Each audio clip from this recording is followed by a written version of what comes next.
What's up, guys?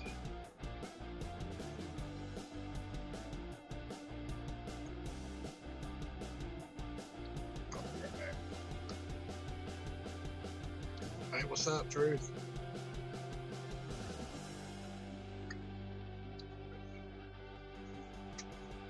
You coming in?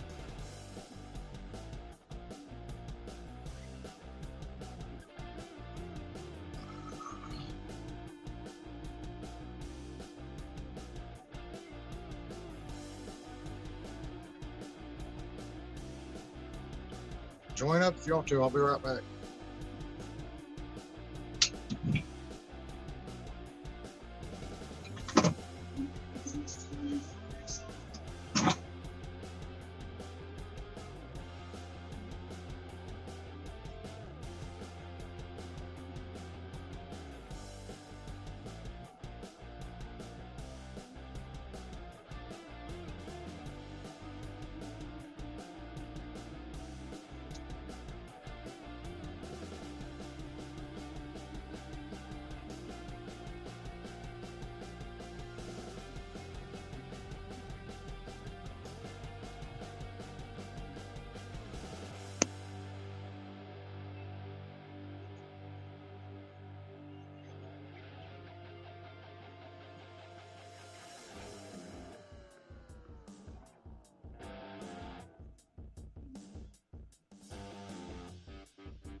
Oh, shit. Oh, we got somebody. Oh, they left. Never mind. I got back and went and pushed the button. And nobody was there.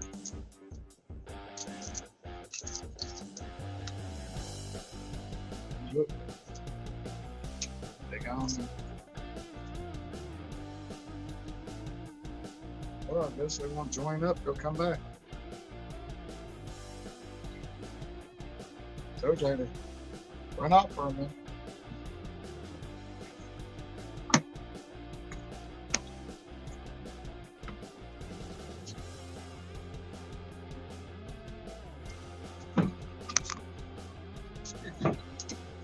Move.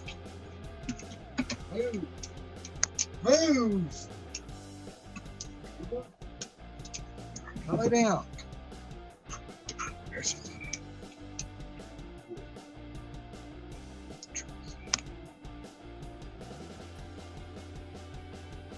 There you are. You only have us in here. I think there's one person in, no lurkers. They all left.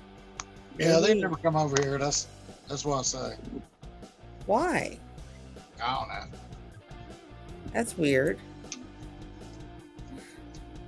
Well, I had a surprise when I went up to Michigan. You weren't here, so you didn't get to hear the story. I went to my first Ann Arbor 420 dispensary. I've never been to any of over there, and I'm like, I'm gonna go try this, see what they got. I go over there, and the way it's mapped out, it's like, oh, you gotta go here and go on the roundabout, exit one, or take the first exit. I freaking go over the freaking curb with my front driver's side tire. And then I backed down, but it was weird because it's one of those soft curves where it slopes.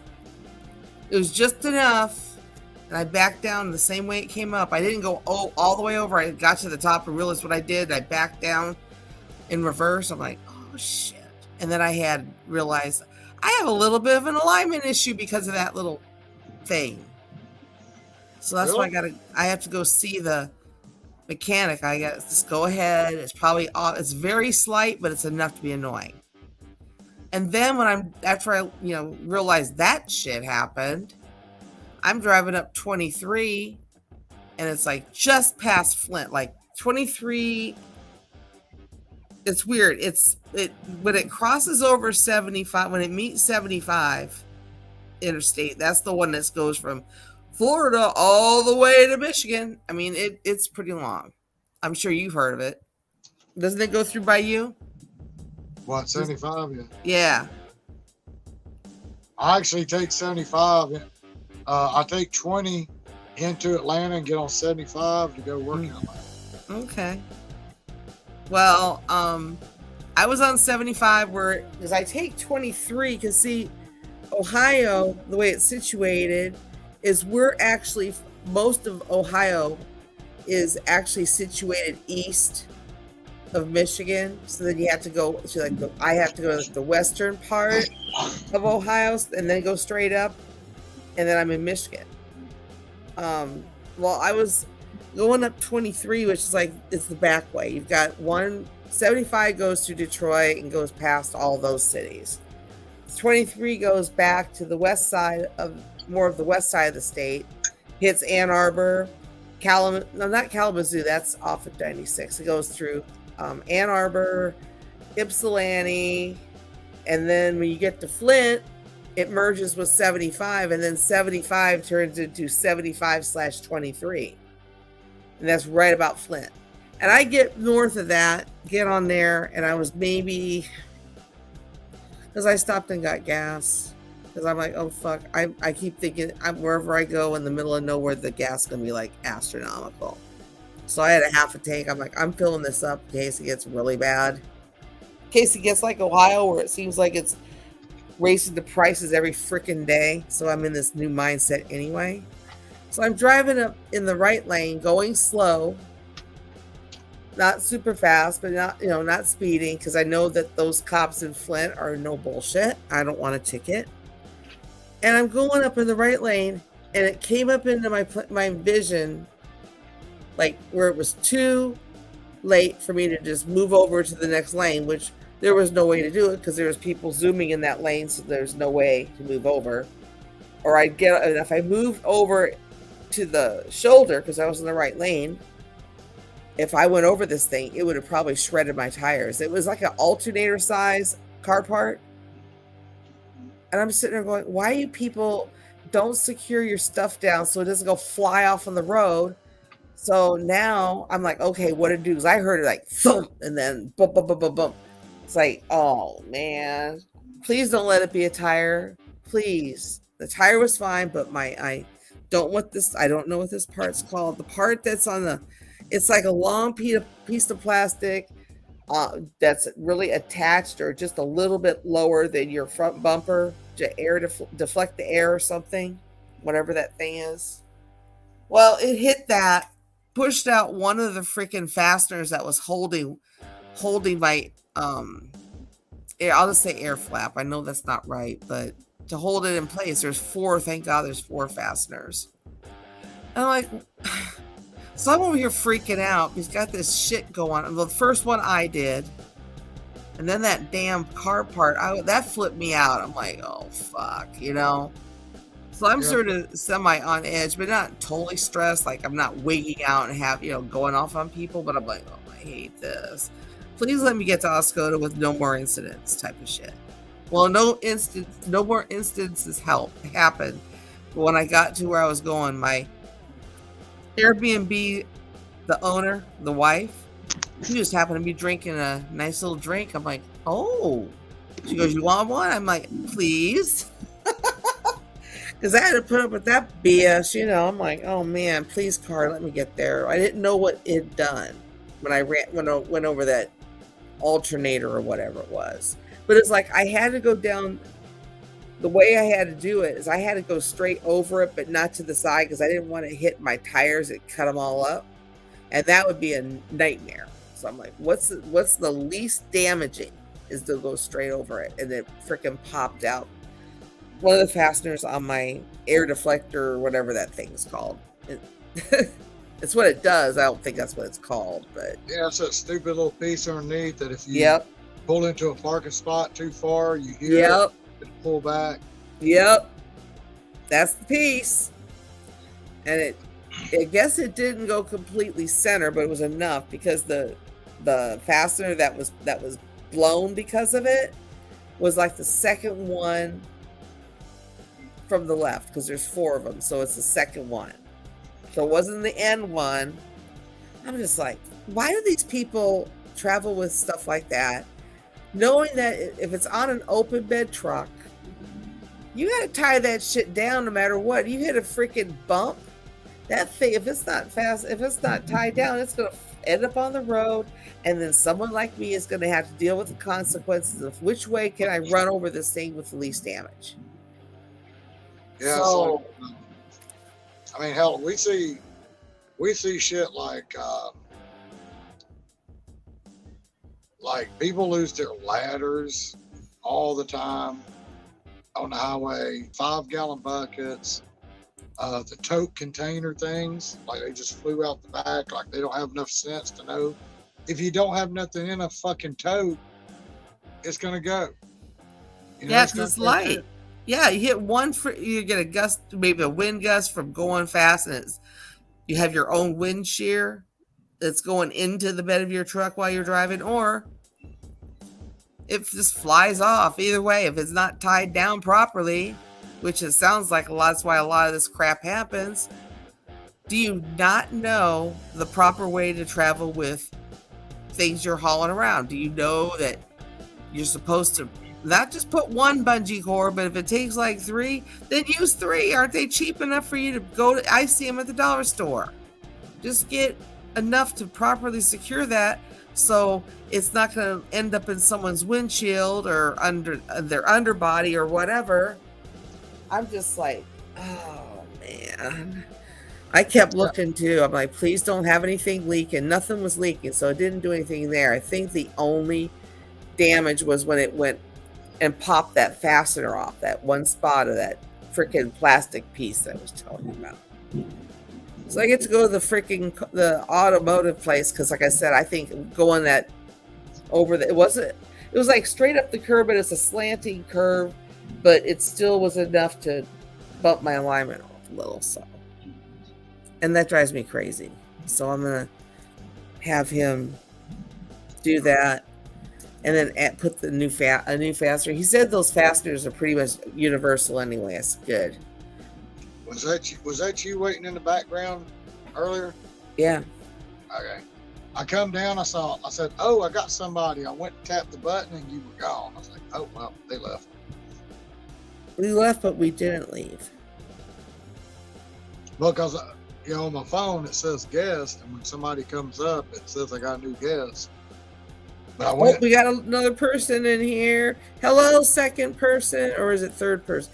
Do we count as being on the live stream, or is only? I know I'm in there though.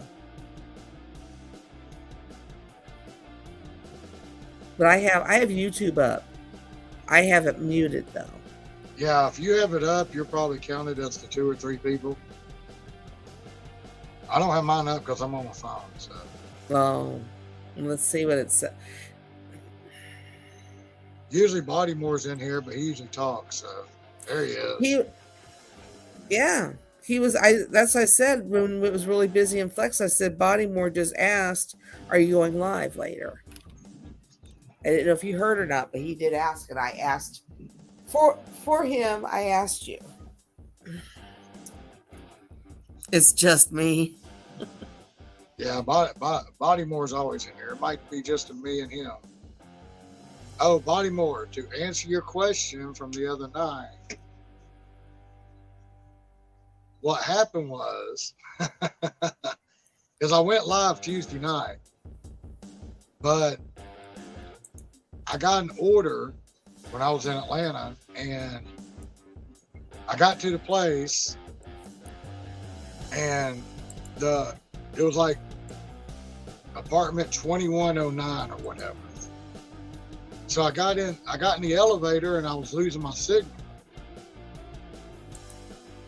Yeah, and I lost my signal, body. I never got none of your stuff until I got back out of the elevator. And it was really weird because this elevator had 21 floors.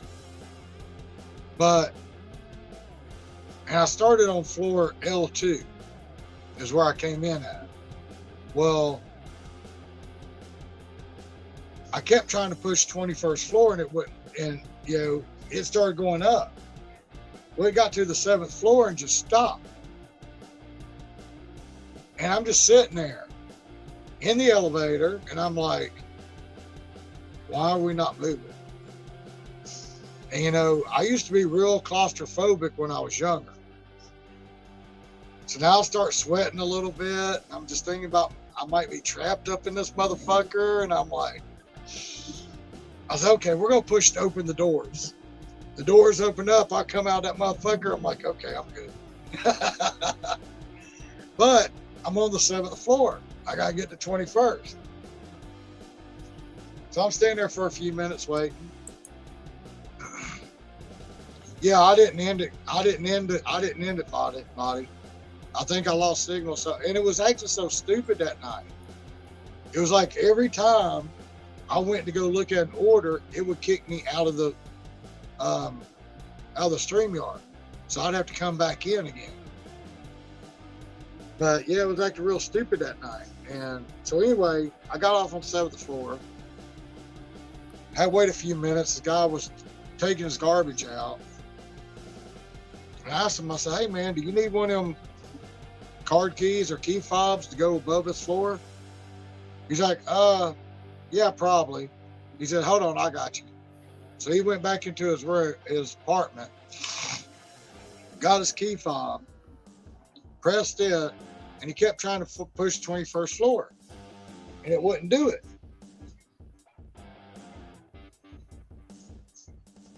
So he pressed the 20th floor. He said, well, the 21st floor is the penthouse. I guess I don't have access to that. He said, but I can get you to the 20th floor. So I had to go to the 20th floor. Then I had to go up one flight of steps just to deliver to the penthouse. And then I had delivered it. I had to go back down, get back on the elevator. And then when I got to the elevator, it would only take me to L1. For some reason, you need a key fob to go to L2. So I had to get off on L1 and wait for somebody to come through so they could use their key fob to get me to L2 so I could get back to my damn car. Oh my God. I was like, why is this so freaking hard just to get to my car? So yeah, by the time I got out of the elevator and out of the building, I saw that Body was sitting there talking to me, and it said my broadcast had ended. I was like, you know what? I'm not even gonna try to go live again tonight. I was just done with it. That was like my first or second delivery too. It was, like I said, I never have a problem when I go live on StreamYard of it kicking me out while I'm looking at orders on DoorDash. But Tuesday night, every time I go look at an order, it kicked me out.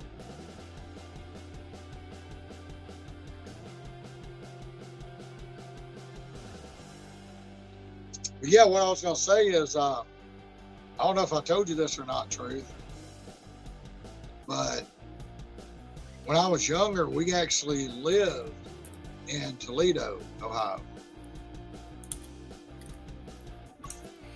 And I want to say that we used to go, well, I know we used to go from Toledo to Luna Pier, Michigan, and we go fishing.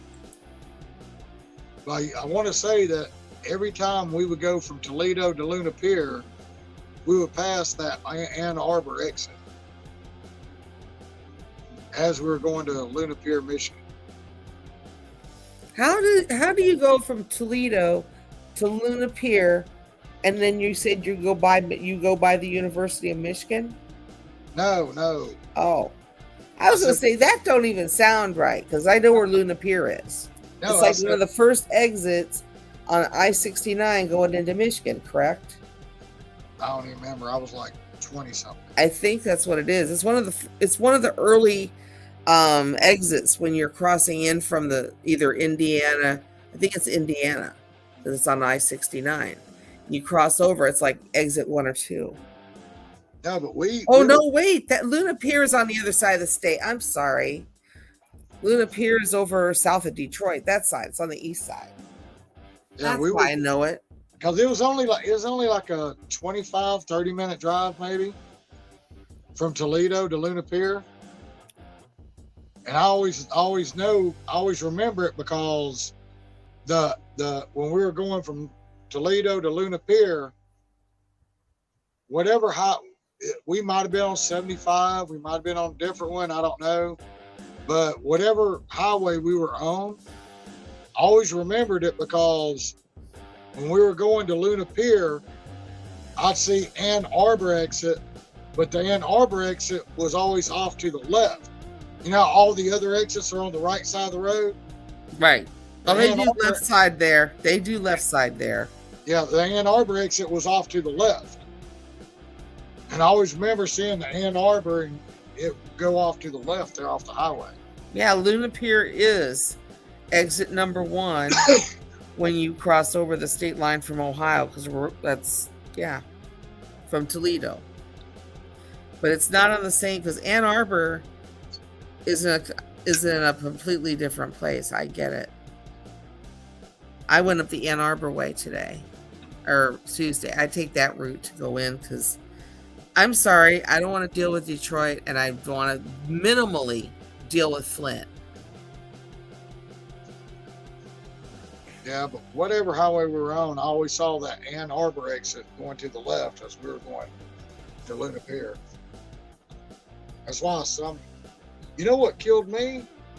I'm trying to figure that out. It must have been a highway that went to Ann Arbor and it crossed the one you were on. I don't know. It might have just been an exit for you to get onto another highway to go to Ann Arbor. Exactly. It's a crossover. Like 96 and 94. You got 75 pretty much goes north and south. Then you got other roads like 96 and 94. They cut west. So you're going more towards the central and west coast of the state. But see, like here in Georgia, it say if you're getting off 75, getting on 20 or whatever, it'll say like Birmingham and whatever. It'll say 20 west or whatever. Okay. And it tells you where you're going. This one didn't have no other highway sign. It just said Ann Arbor and it had an arrow going to the left. So I don't know if it was going to another highway or what. I just remember seeing that every time we go to Luna Pier. It had to be that, but I don't see any roads that cross 75 that would take you to Ann Arbor. Let me see. Would it be that one? 23 is the one that goes to Ann Arbor. And also, but see, Luna Pier is so far at the bottom, there's not a lot of roads you're going to cross that's going to cross 75 from your perspective where you were, that'll take you to Ann Arbor. Yeah, 94 I think goes. Yeah, 94 is one of them that goes to Ann Arbor. The fudge. No, I don't want the pin. Get rid of the pin. I'm trying to make sure what I'm saying is correct. So one of the roads you crossed over must have gone to 23. And that means if it says, let's say you're going up to Luna Pier and you see a sign that says, okay, I'm just going to make up a highway, a street number, because they have a lot of numbers up there, like 59. 59 changes its name at least 4 times between 2 spots that I know it goes. So it could be one of those things where this road could be a country road that takes you over to 23. And ever since 23 goes to Ann Arbor, that road could be part of a route to go to Ann Arbor, so that it says to Ann Arbor. Even though it's not the one that goes directly to, but it intersects with one that does go directly to Ann Arbor. All right, well look, put in 1414 South Avenue, Toledo, Ohio. And then put in Luna Pier, Michigan. Maybe that'll help you. I don't know. Let me see. Well, I'm not at, well, hold on. It's 1514? 1414 South Avenue, Toledo, Ohio. Man, they're making me type the whole thing. There it is. Like I said, I don't remember what highway we were on, but I remember going down the highway to go to Luna Pier, and I'd always see that Ann Arbor exit off to the left. Now, is this when you're going, so you're going north, right? Sure, yeah. Okay. Okay, why is We're going from Toledo to Michigan. I just typed it in and it thinks I'm driving from Dublin to Toledo, so that's not right. I don't know how that was a stupid move. No, I'm trying to figure out how you can. No, I don't know. That's why I gave you the address and then Luna Pier, and maybe you could see what highway, whatever, what's the road that goes directly to Ann Arbor that it's connecting with, right? Yeah, because there's an exit always said Ann Arbor, and it was off to the left. Well, that's because Ann Arbor is to the left of Luna Pier, or west, whatever. So are you saying that it was like on your way to Luna Pier and it was an exit that exited on the left lane? Or are you saying that the sign said that it's that direction, it points left? Yeah. Whatever the street is. Yeah, when I was going to Luna Pier, you had to exit left off the highway. I don't know if it was going to another highway or what. I'm thinking it did. I'm trying to see if 24 does. Because see, 24 goes into Luna. No, that's Erie. It goes into Monroe. No, it doesn't go into Luna Pier either. Because we fished in Lake Erie. Huh? Luna Pier, right? Lake Erie's in Luna Pier, right? That is correct. Yeah. I'm just trying to figure out the street that would justify that sign that it goes to Ann Arbor, because it has to connect with 23. I think. Let me see. Might be 94 as well. Let me look. Like I said, I don't know. I don't know if we were on 75 or what. It was like 25 years ago or something. But 23, 94, and M14 are all highways that actually go into Ann Arbor. And none of those highways go near Luna Pier. They don't cross it. It doesn't go to it. So there has to be. I'm looking by looking at these. I'm not even using a freaking whatever the map helper, because they don't know what the hell I'm talking about. What's this? What highway is this one? Otter Creek. Where do you go, Otter Creek? No, you don't go where I want you to go. Where is that? I'm trying to think of. Okay, you're here. We took. So I'm like, what road goes west? We took some kind of highway into Luna Pier. I don't know. Oh yeah, you probably went to the right, I guess, because there's nothing on the left. Well, at least on this map it isn't. But there's a street here. Oh, it's Luna Pier Road. Quit dropping pins. I'm trying to figure this out. Because it goes to 225, goes to 24. But I want to say the Ann Arbor exit was like halfway between Toledo and Luna Pier, but it was off to the left. I want to say it was about halfway or so. I'm trying to see if it goes into 23. This one, and it goes to 24. But 24 is not. Let's see. Oh God, that's complicated.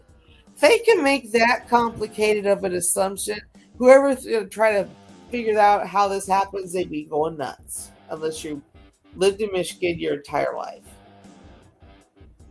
Because I'm looking at the roads that come out of Luna Pier.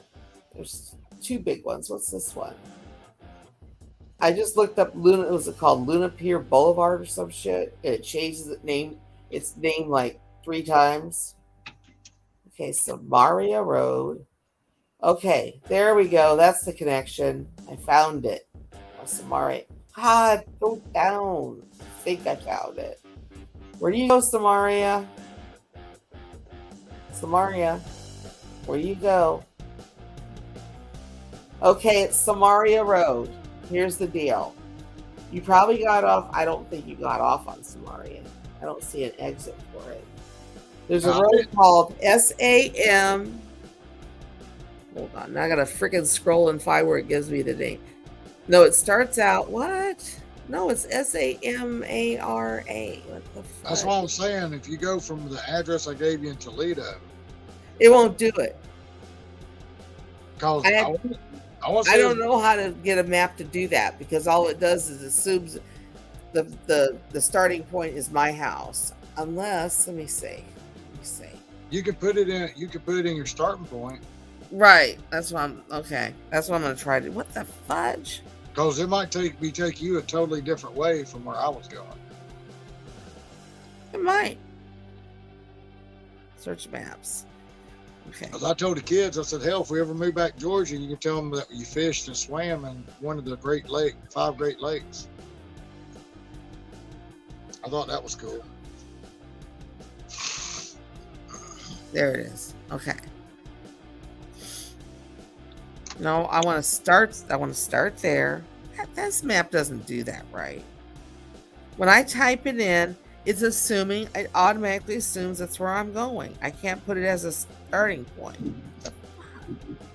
It's not letting me do it. That's why I was fishing on that map, figuring it out myself, because it won't let me put, okay, let's say I'm starting at that address you gave me and then take it to Luna Pier. It won't let me do that. I just tried to make it a starting point. It makes it the end point. You can't make the address I gave you in Toledo a starting point. Nope, it won't do it. It always assumes it's the ending point. I don't know enough about these freaking maps to know. I do know I was able to drive all the way home from Oscoda, Michigan, which is like freaking at least almost 6 hours away, with all the twists and turns, the exact route that I had taken to get there. Luckily, I've got a good memory because all the way home, my GPS didn't work. My data was not working. I called up my cell phone cover provider, and they said, "Oh, there's a huge blackout," or what did she say? There's outage, and it's multiple states for my provider because I couldn't even go on to look on a web page. It was messed up. I'm like, oh my god. Okay, I'm trying to see how do I make this full trip though, where I can make that as a starting point.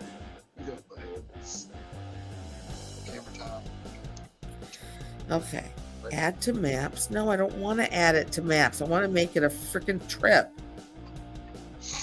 Oh my gosh. Oh man, why? Because this GPS isn't created that way. I'm going to try it on the other one. I bet it doesn't work either. Let's see. Okay, where to? Yep, that one ain't going to work either. Because if I say where to, that's where it's going to take me from where I'm at now.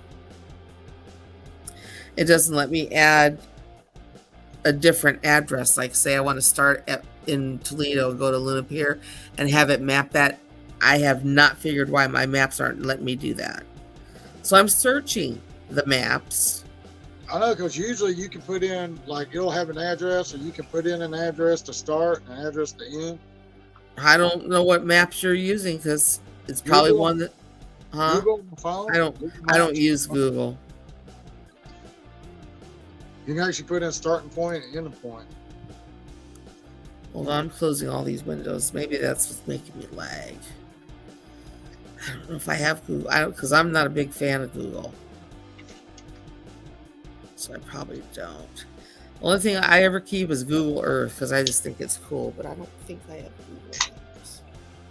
I think Google Maps is like automatic on my Android, so. Yeah, I have an iPhone. So that's probably why. I was looking at Apple Maps and then I have Waze. And it did the same thing with Waze. As soon as I put an address in, it assumes I want to go to that address from this address, and I cannot change that formula, which means I can't input different addresses for the to and from, or starting and ending, than what this application does. The application says, you put in an address, we're just going to map you from where you're at to that address. Like, oh, God. That is. I do know when we were coming through 75 into freaking Ohio. I don't know if we entered in Cincinnati or where, But I remember we had these great big long ass bridges with things on top. I remember that. But I felt like I was in Georgia again. Because as soon as I hit Ohio line, I was like, hell yeah, we're almost there. I looked GPS, it was still, when I hit the Ohio line, it was still 3.5 hours to freaking Toledo. Yes. I was like, what the hell? And then I figured out, when we figured out we were only like 30 minutes from Michigan, I was like, no wonder it took us 3.5 hours. We had to go through the whole freaking state of Ohio to get to Toledo. Yep.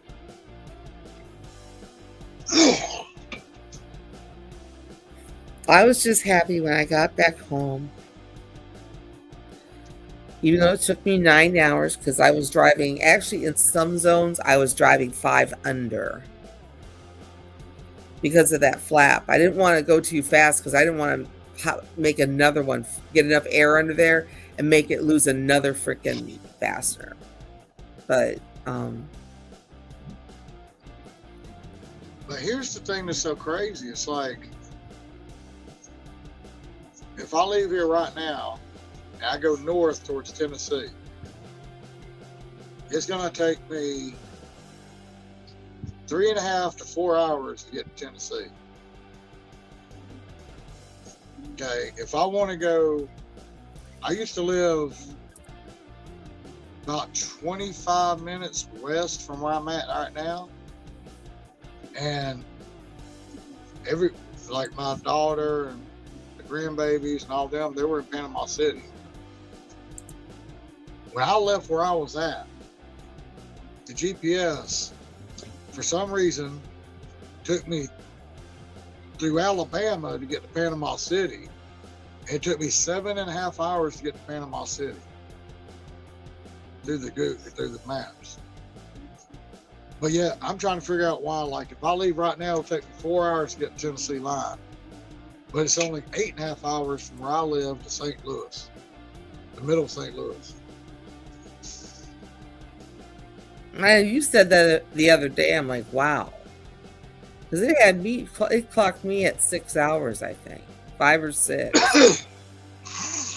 And you're so, I guess I'm thinking of Georgia, but you're like on the western part, but I always forget that. I'm like, it only takes him 3.5 hours to go through all these other states, and then wherever it comes up, he has to go up halfway up Indiana or halfway up Ohio and then cut across west. How could that be 8 hours? I didn't understand that. As I got Google up, I'm trying to figure out directions. There we go. Oh, here we go. Okay, it's 14, blah, blah, blah. Got 1414 South Avenue, Toledo. Avenue. South Avenue, 1414. There it is. Okay. Now, the destination, Luna Pier.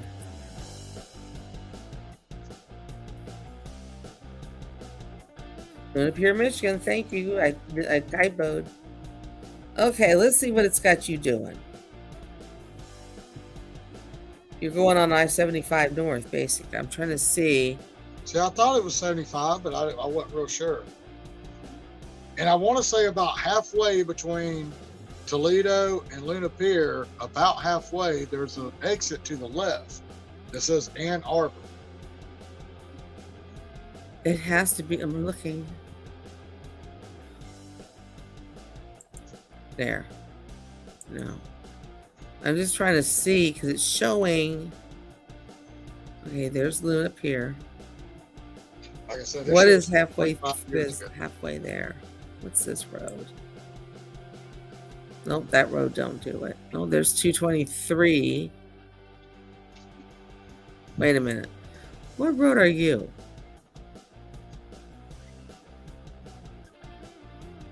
What, 1414 South Avenue? No. I'm looking. I see your route. I'm trying to guesstimate where halfway is. And I see your road. What is this road called? Hold on. I said about halfway, but it was like I said, I'm going down the highway and it veers off. It said Ann Arbor and it was to the left. I don't know where it was going. Were you in Michigan when you saw this sign, or were you still in Ohio? I don't know. It was 25 years ago. Okay, because it looks to me the only road that fits that description. That one's not quite halfway. This one, 184. I want to say I don't think we were in Michigan yet, but It doesn't look like it. It doesn't. I'm over here analyzing it because if you're going up 75, coming out of Toledo, and you're going towards Luna Pier, you're going to have, in fact, it's not far. It's like when you're still in Ohio, 75 runs into 475. Okay, and 475 is like a wraparound highway. I haven't figured out what it wraps around because I don't really investigate it much. But 475, and reason I say this is because I was taking this. I take this route myself when I'm going to Michigan, unless I'm going to the east side. But 75 has an exit, and I know it says it. Okay, it's 475. Goes into 75. They're both interstates. This is still in Ohio, and 475 ends at 23 from that point. So then 23, as I think I said a few minutes ago, is a direct route to Ann Arbor. So, but it didn't have no highway sign. It just said Ann Arbor. It didn't even say Michigan. It just said no. Ann.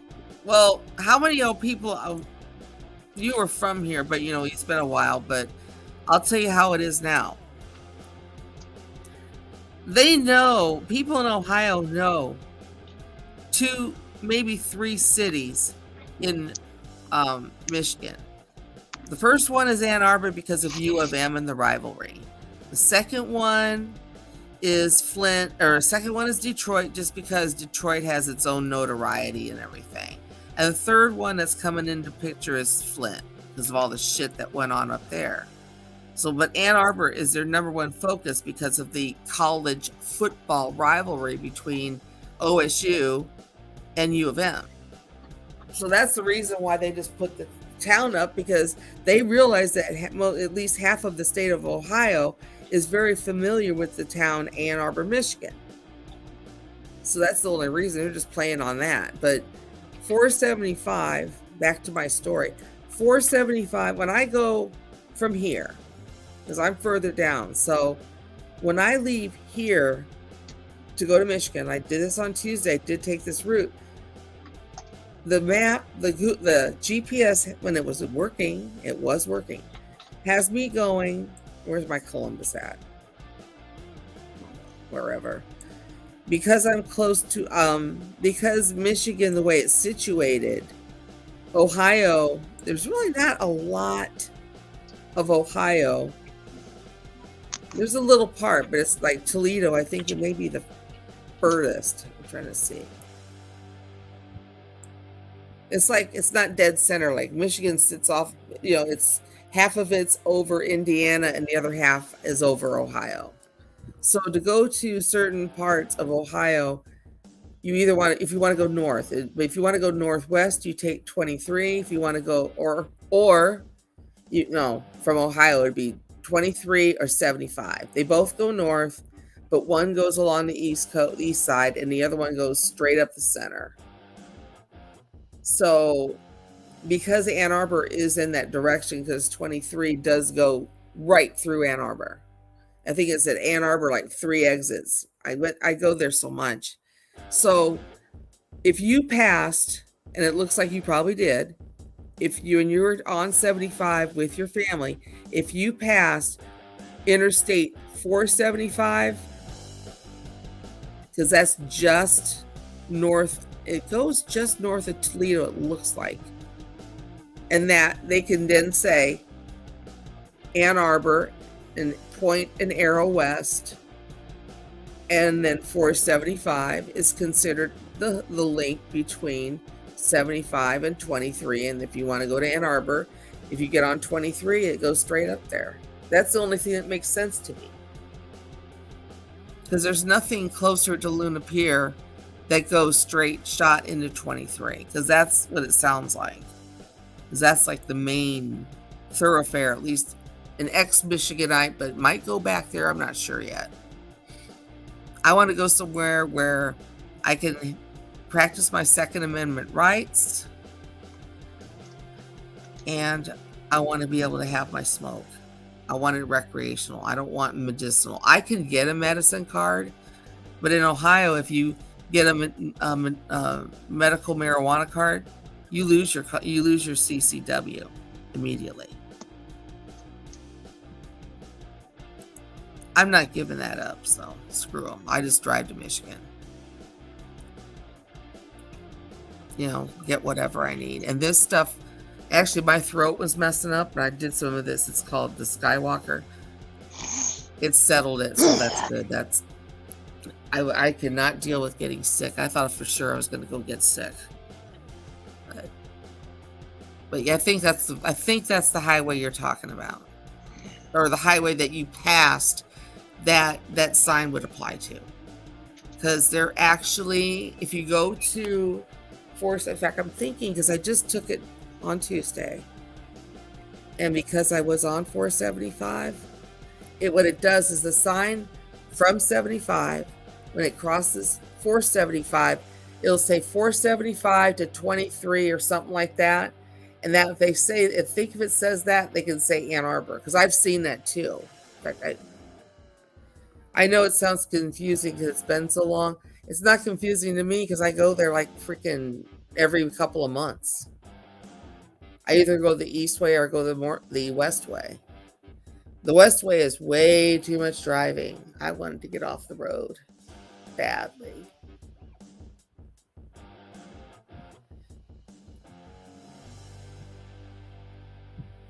I still don't get how St. Louis is 8 hours from you. I never got it. And it's 6 hours for me. So it's only 2 hours less for me than it is for you. But I'm not going, so. I wonder how many people RSVP that they're going, and ever since gas is getting more expensive, that they're not going to show up. To Pedro's thing? Oh, he's talking to someone. Must be the wife.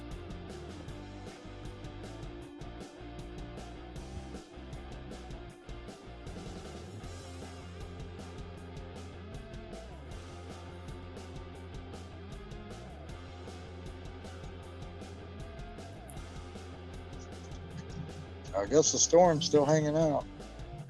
Who are you talking to? Your wife? Yeah. I knew that. I hear his mouth. I see his mouth moving, and he's not talking. I'm like, she must be talking. Yeah. That's one thing. Huh? She was talking to me about the grandbaby.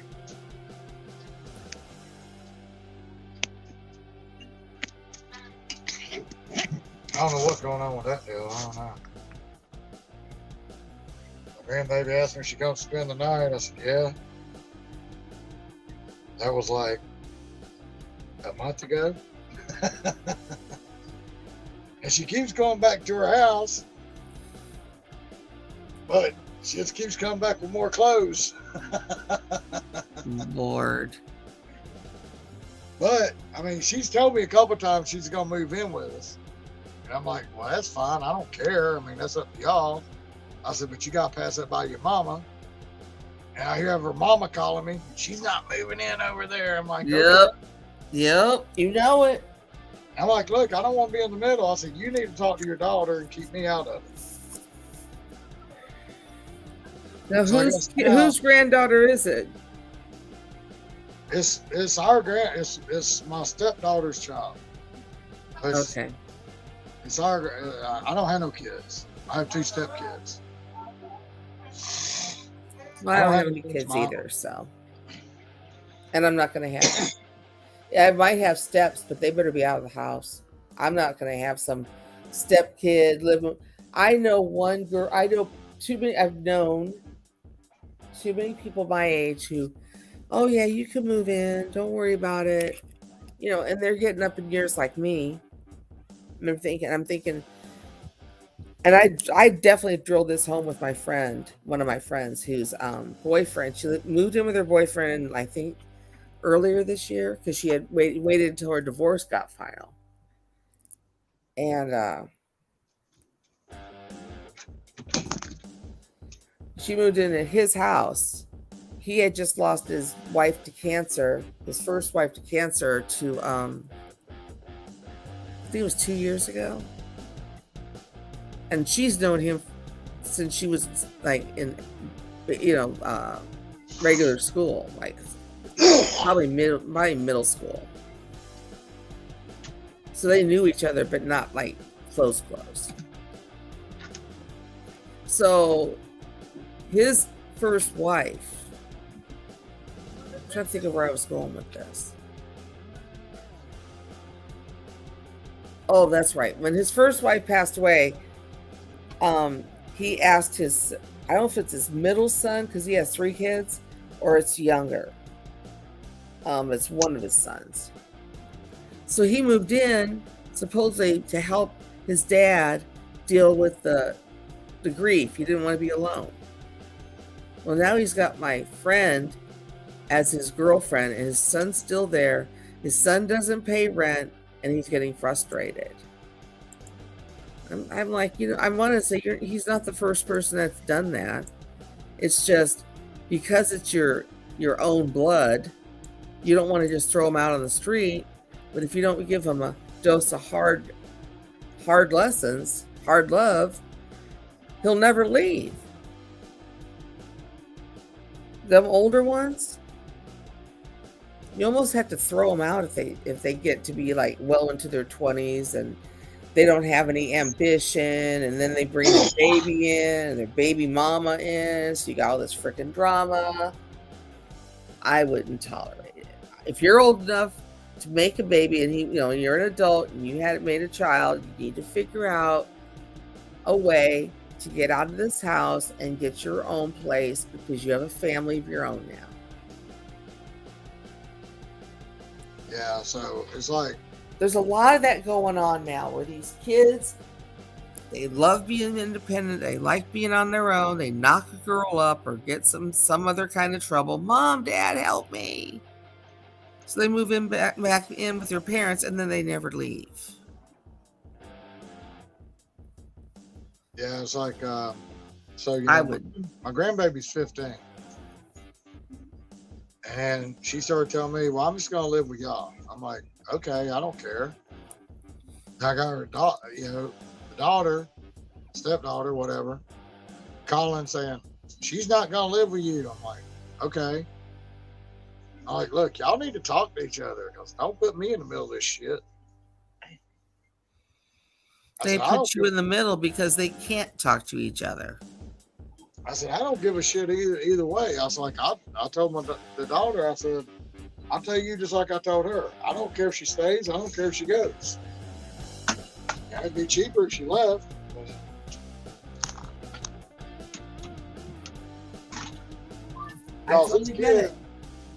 This kid, she's like tall. Like, she's taller than me. She might be pushing 5'11", 6 foot maybe. But because I told her that before the pandemic and everything shut down, that she'd probably do good at like basketball or cross country, like the race or whatever, cross country race or whatever. But I mean, because she's tall, but she's kind of skinny. I don't know where she puts all this food. I don't. It's like last night. She wanted number one from I don't know if y'all I think y'all might have, I think they're called White Castles where you're from. Yeah. We have crystals down here. It's the same shit. Yeah, what? It's called Crystal. Is it the same thing as White Castle? Yeah, it's the little square hamburgers. But she wanted like the combo where she got 4 crystals or 4 White Castles, the little square burgers, and the fry and the drink, but she wanted chili cheese fries. On top of that, she wanted a whole nother order of chili cheese fries. Like, where the hell do you put all this shit? That's a lot of food.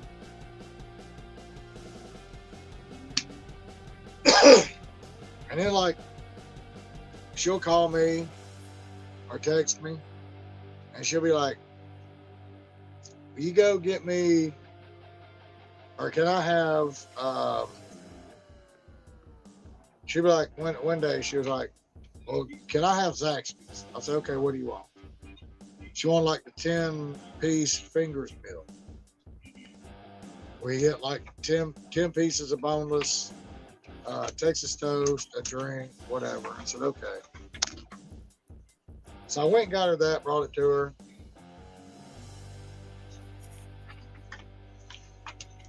Literally 3 or 4 hours later, she's texting me, want me to go get her something else? I'm like, damn, you just ate. Where are you putting all this food? You're not that big. I understand being a growing child, but God, it cost me $30, $40 a day to feed her.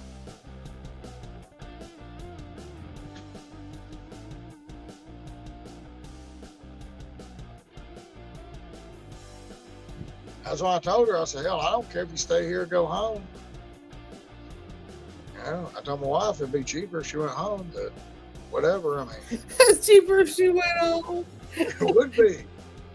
Yeah, that's $30, $40 a day I'm spending on her just to eat.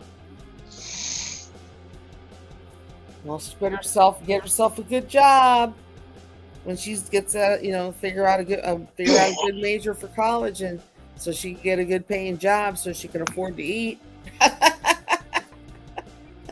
Well, it's like, at the end of the week, when we're trying to pay this bill and pay that bill and save this and save that, my wife's like, where's all this money going? I'm like, you got to think, in a week's time, this costs us $200 to $300 to feed that child. A week. Why was she at your place to begin with? Huh?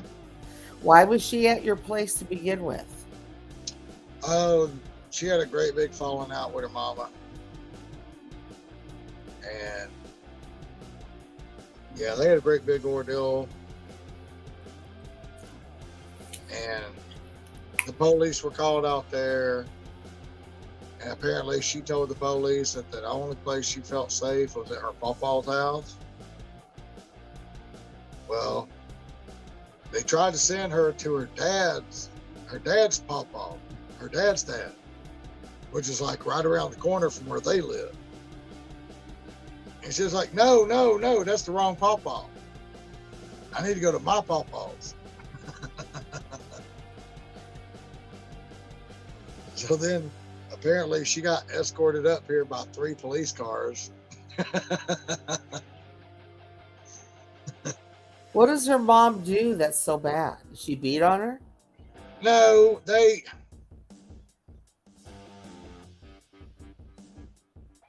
think it's just like one of them rebellious stages right now, because there's a whole ordeal.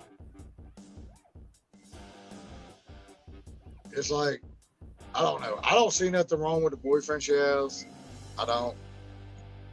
But I don't know. Her mama's really wishy-washy. Like one day she might like this guy, one day she don't, whatever, da-da-da. But anyway, whatever. They got in some trouble. But it was like, it wasn't just them two. It was like 3 or 4 or 5 different people. Kids got in trouble. But most of them was hers. Anyway, they got in some trouble. And then she's like, well, you got to stop seeing him. And she's like, no, I'm not going to stop seeing him. So then an argument ensued. It's like,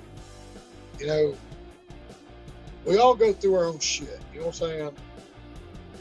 Mm-hmm. Hopefully you do it before you're 18. Yeah, so they can lock up your file. Yeah, hopefully you do all your stupid shit before you're I 18. did my stupidest shit before I turned 18. That file is locked or whatever. It's sealed. That's it. It's sealed. But it's like, even though I'm 50, I still understand how kids act. And they're going to do stupid shit, you know? And hopefully they learn from it. And, and it's like when they do shit, I'll call them up like, okay, well, what did you figure out of this? Are you going to do it again? If you are, why would you do it again?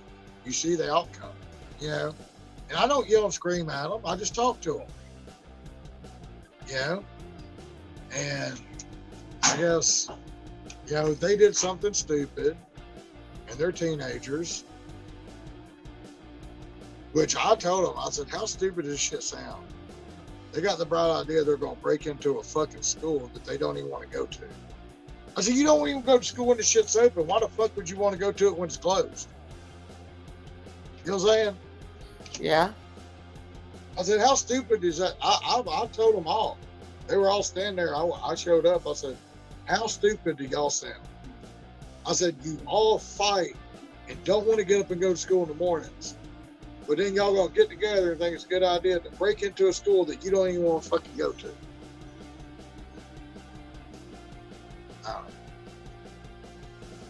But, I guess because I'm not yelling and screaming at them, I'm just trying to talk to them. And I'm not the one saying, hey, you're grounded. I don't even have to ground her. I mean, she comes up here and she stays in the house. She don't ask to go nowhere. She don't ask to go see her boyfriend. She don't ask to do this, ask to do that. She stays on the phone with them all the time, but she don't ask to go nowhere. She just asks me to bring her food. Yeah, I don't have a problem with her. I mean, she don't bother me. I mean, as long as you don't bother me, you're good. When you start bothering me, then you got to go.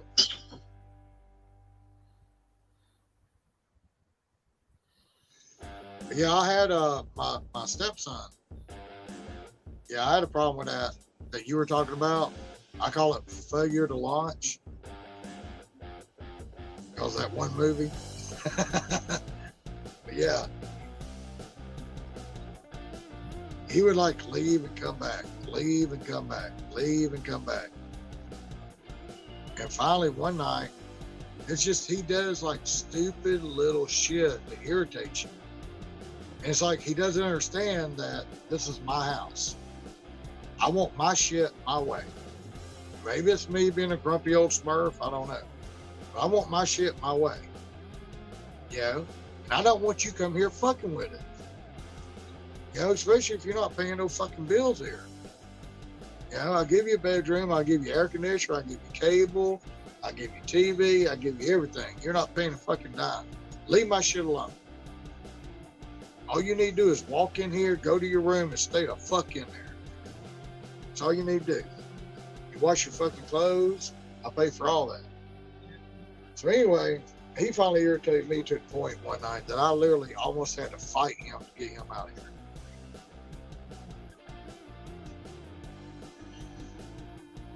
And I told him, you ain't never coming. You can come by, you can hang out, but you ain't staying over 2 or 3 hours, because you over here 2 or 3 hours, you fucking trying to move in and shit. I ain't with all that. And he's like 32. Like, you're fucking 32, you have no kids, you have no girl, you've got a job, go get you a place, I was like, hell, you can go to a fucking hotel, pay by the week, and all your bills are paid for. You got your cable, you got your power, you got your water, you got your air conditioning, you got your heater, you got your bed. I mean, you got lights. I mean, you got everything.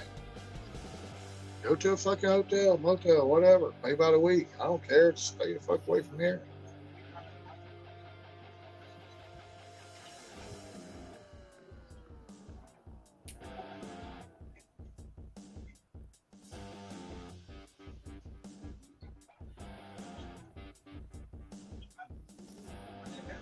I lose you?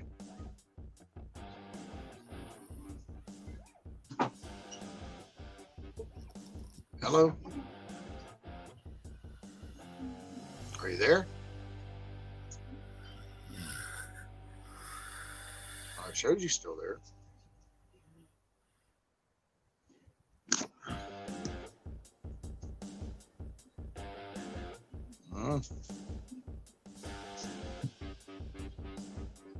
Acting crazy?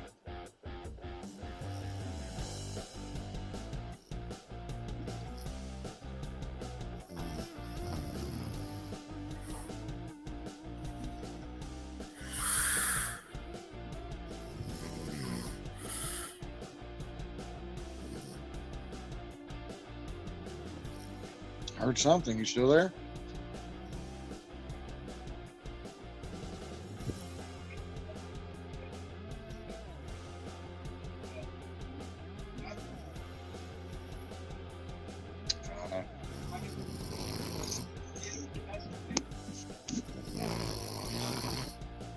Oh, we got another sleeper.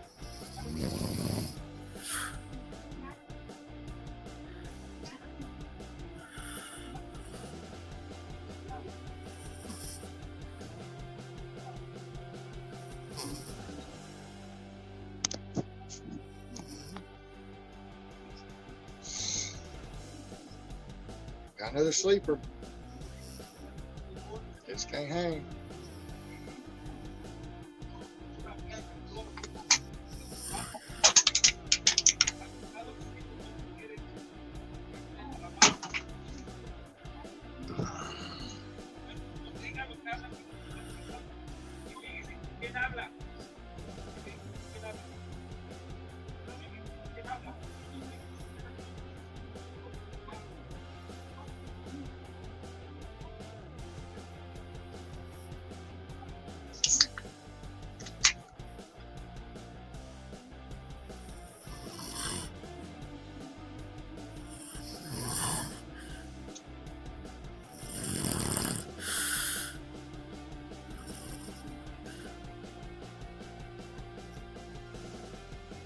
Oh, she's sleeping.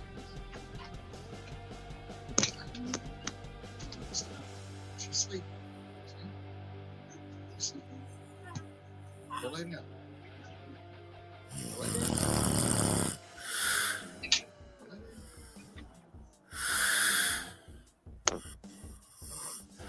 I'll body you back.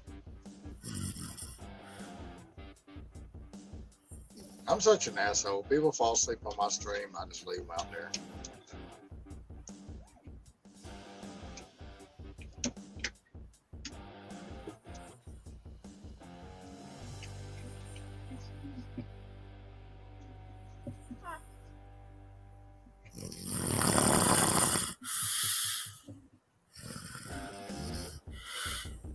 She might cuss me out tomorrow.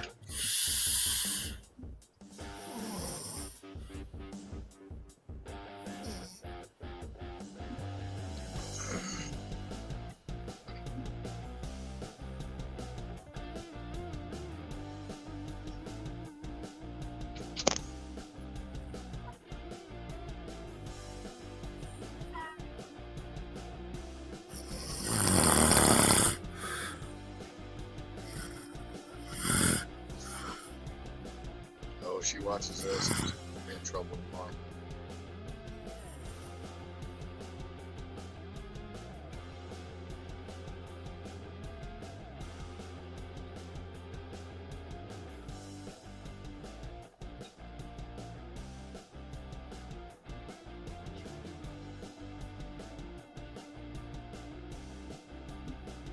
Yeah, shout out Lisa.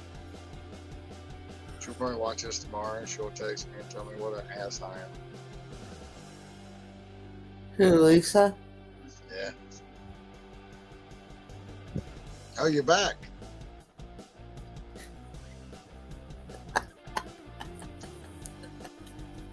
I was telling you that trip was a trip. And then every time I stopped, I would, if they had a squeegee, not only did I squeeze my front windshield and side mirrors and all that so I could see properly, I freaking took the freaking squeegee to the front of my car, like where my headlights are, and all these damn bugs are all crusted on there. So I got to get rid of these bitches. Yeah, it's really funny how like you can drive around town all day, every day, and you won't have all these damn bugs or nothing. But as soon as you hit the highway, every bug in the world wants to hit your windshield.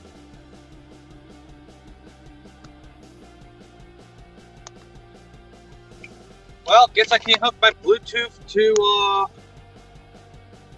StreamYard anymore ever since the phone forced me to do an update. That is super annoying. I don't know how to fix it.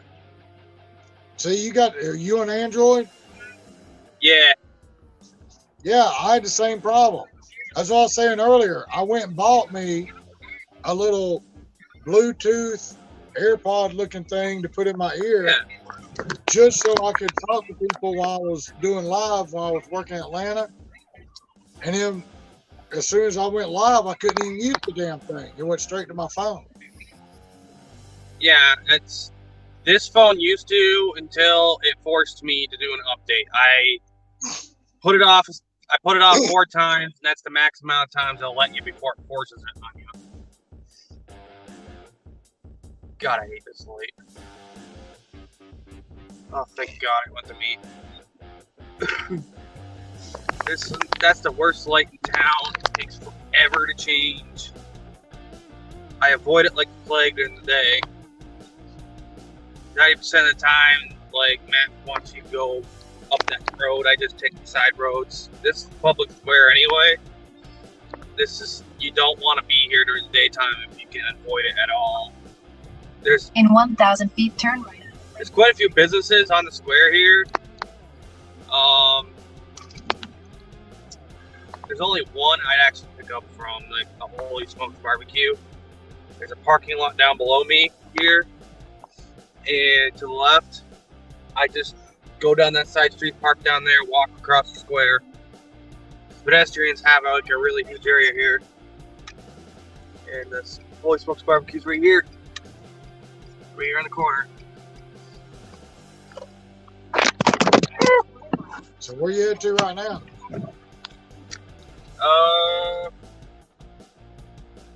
Over to an apartment building, I'm hoping. I thought it was a residential, but Mara marked it wrong.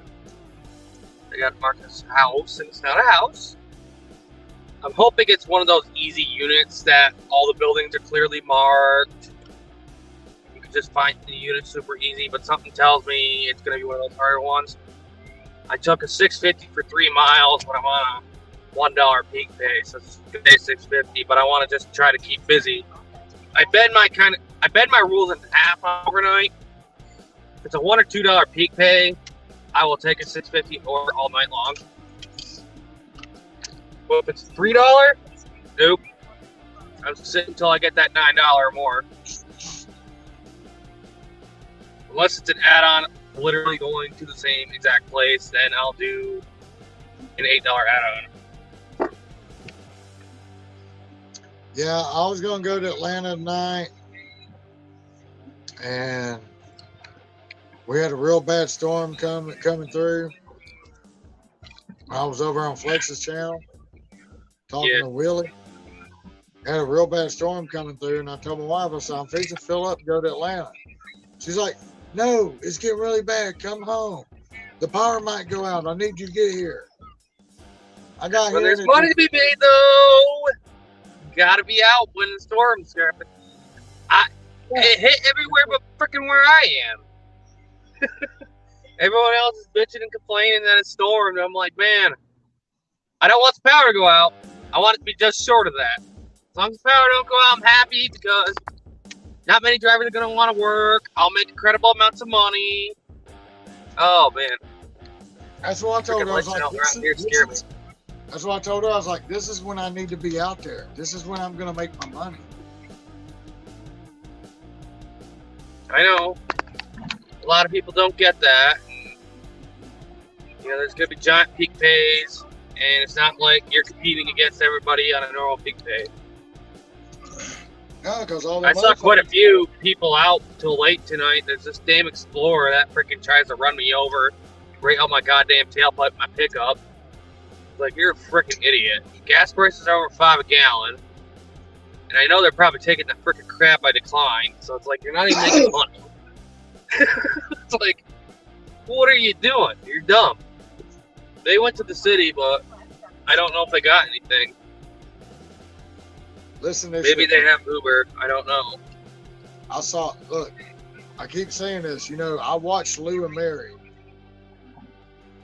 And I remember watching a video where Mary tried to go on DoorDash and they put her on a wait list.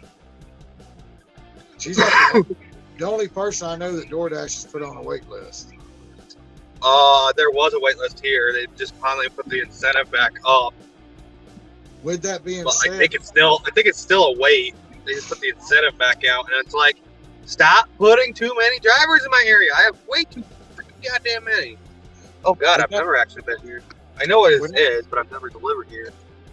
with that being Please said, tell me these buildings are marked. with that being said, last summer when I started in August of last year. Last year when I started, I was making between like 180 to 250 a night from 4 to midnight. Okay. And then on weekends I was busting 250 to 300. I saw 4 more new people on DoorDash today. 4 more new people. Every week I see like 8 to 12 new people. It's like they're trying to compensate for the gas prices. It's what they're fucking doing. All these apps are doing it. They want like extra drivers on so they don't get the people who don't tip fucking whining and complaining, where's my food? Because new people are gonna take every order. And I'm like, I was trying to explain to a soldier, he's like, I just do this for side income. I don't care if you just do it for side income. I'm trying to tell you how to make money. And he started taking me a little more seriously when I got a little passionate about it. Okay, there is a season in this. Let's go. I saw this one girl tonight.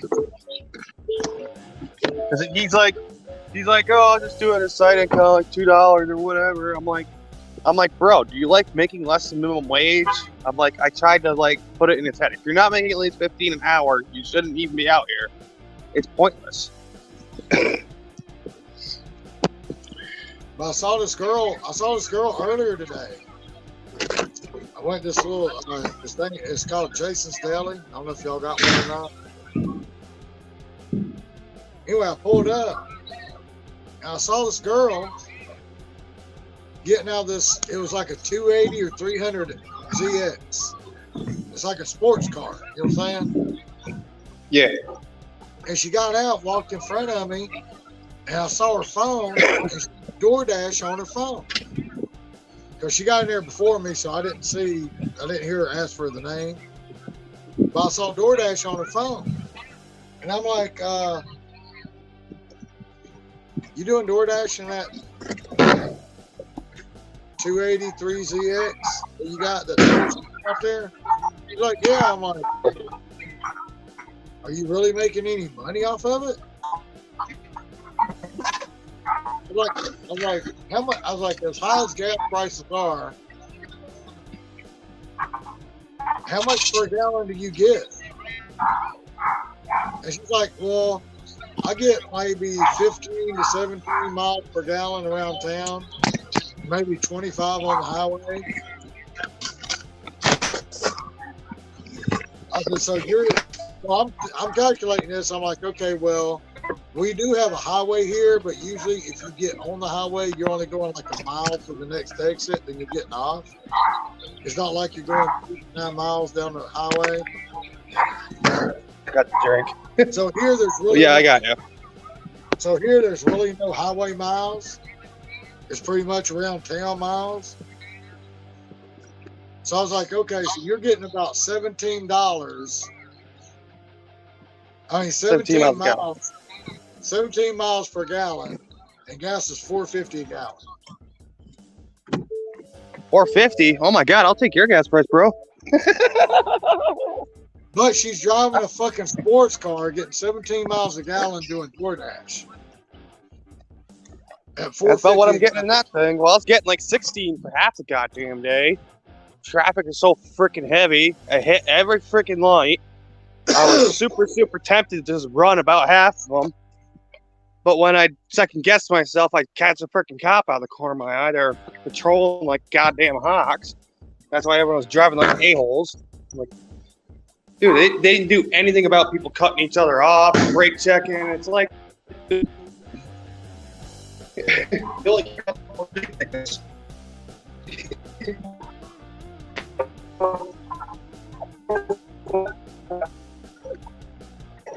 and after it up, it's like, you know what? You just why are you after that? Oh, you just want your money. Yeah, see, holes cut me off all day. And shit. Oh my lord. I was sitting here thinking about it, and I was like, okay, well, let's say she gets 3 orders.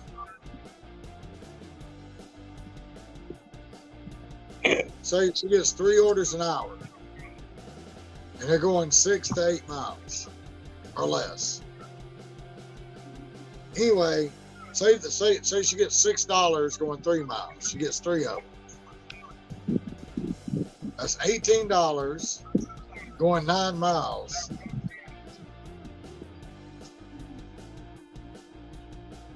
Okay. So she's already used half of her miles per gallon for that hour.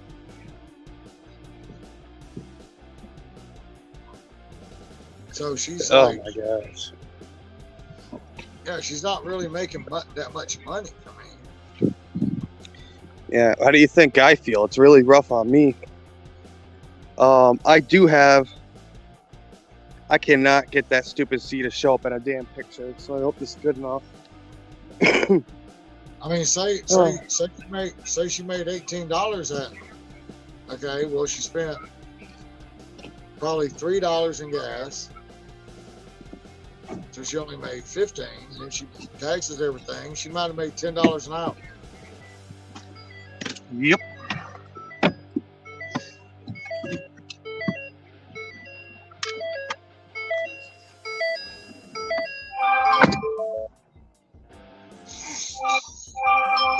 Yeah, I'll do an $11 order. Or it's $10. Yeah, $10 order.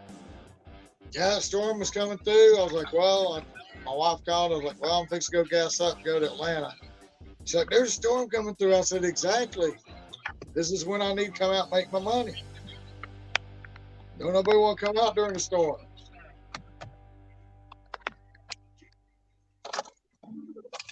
And all them part-time people is going to be like, well, it's storming. I'm going home. I'm like, I'm going to be out here catching all them orders. I'll be like putting them in my pocket. You know? I'll tell you, it got 91 degrees here today, plus humidity. I don't know how warm it was in your area. Yeah, I think. Freaking tight in here, boy. I think we topped out here at 93, and the heat index is like 110.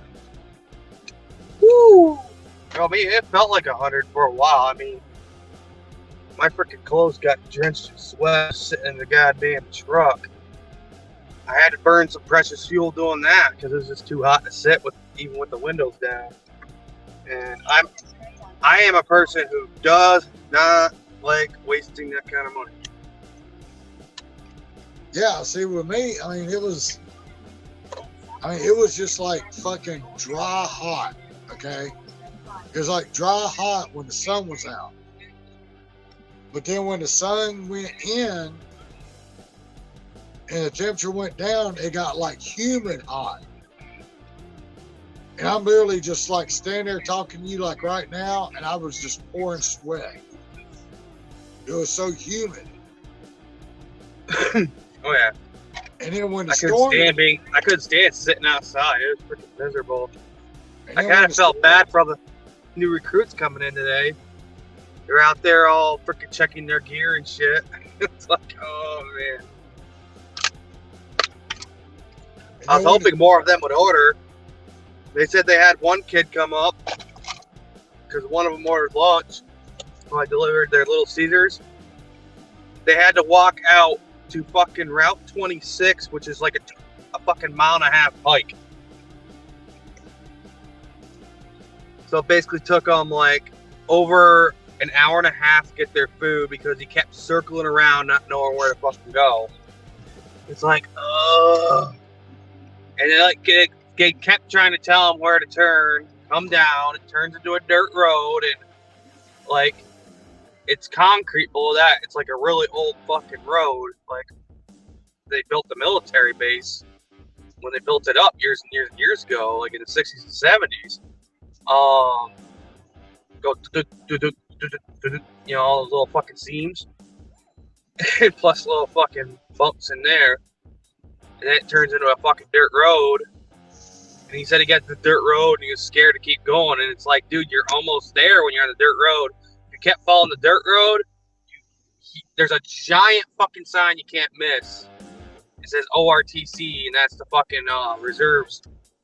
That leads to their barracks. There's another cutoff road you can take too. I went to the airbase today. Freaking that DoorDash, that shopping pay I did was to the freaking Dollar General in Carthage. I was wondering why the miles were so stupid on it. And I was like,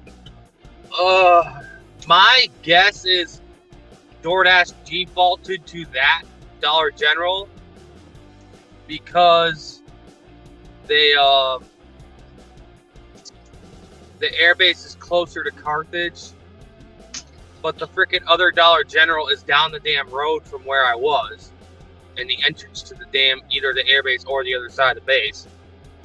It's like 2 miles away from that gate. I was so freaking hot. I mean, it paid well, $19.25, but I had to travel out of my freaking way to go do it. It's like, what the hell? I'm sorry, I know you kept trying to talk him. I'm listening to you. Oh, okay, because you went your little thing, and I was like, oh, God. He muted himself.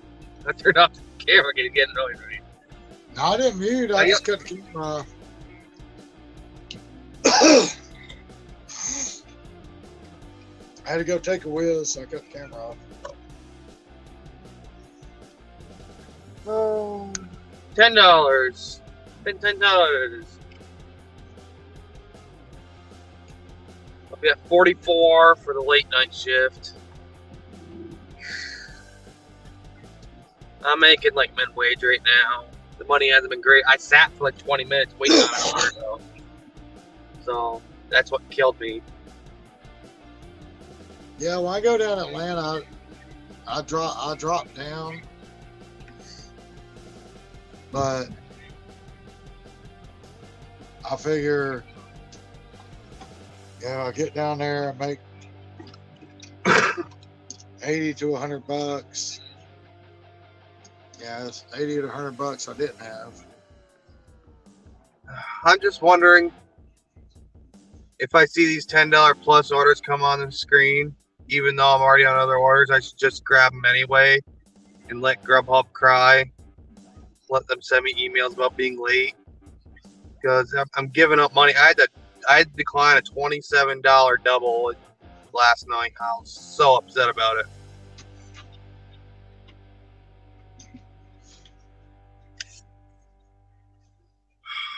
I think I actually had a freaking.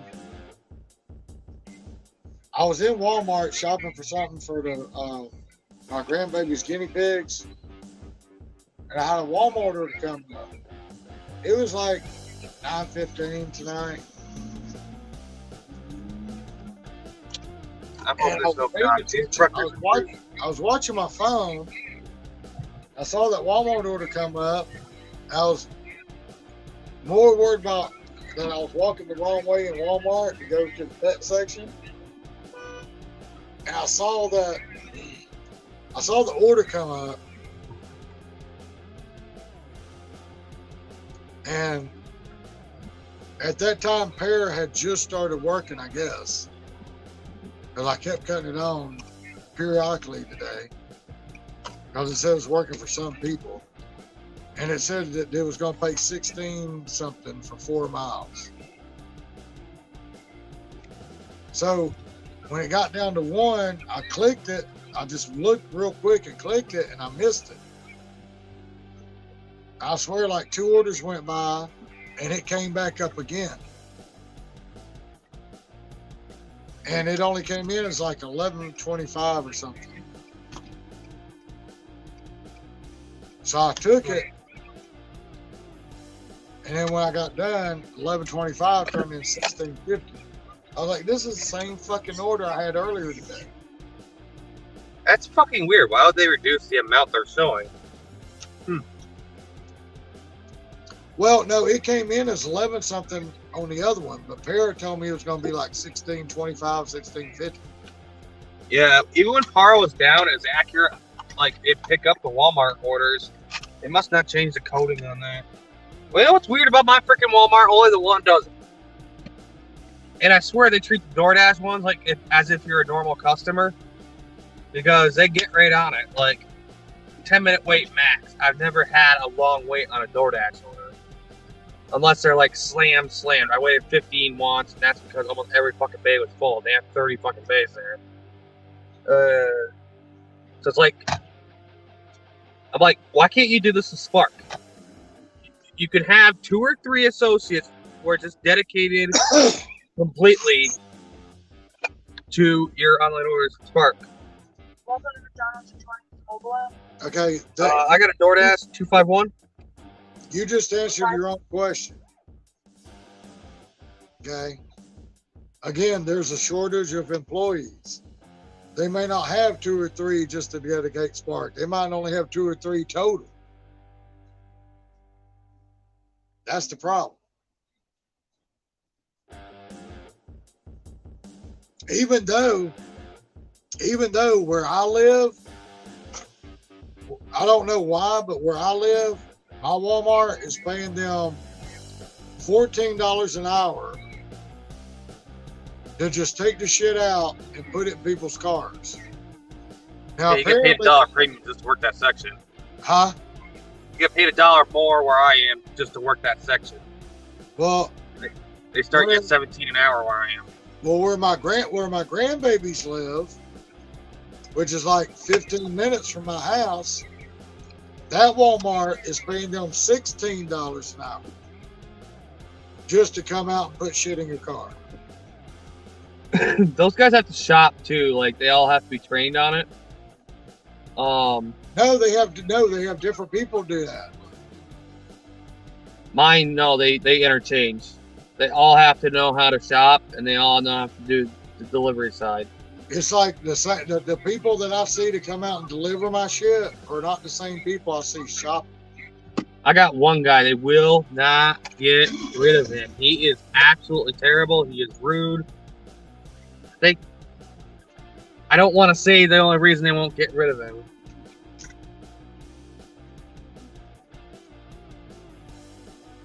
And I'm going to tell you. It's ready, man. I love this for dogs. I'll do them in-store orders, which I know does not have a tip on it, as long as it's worth it.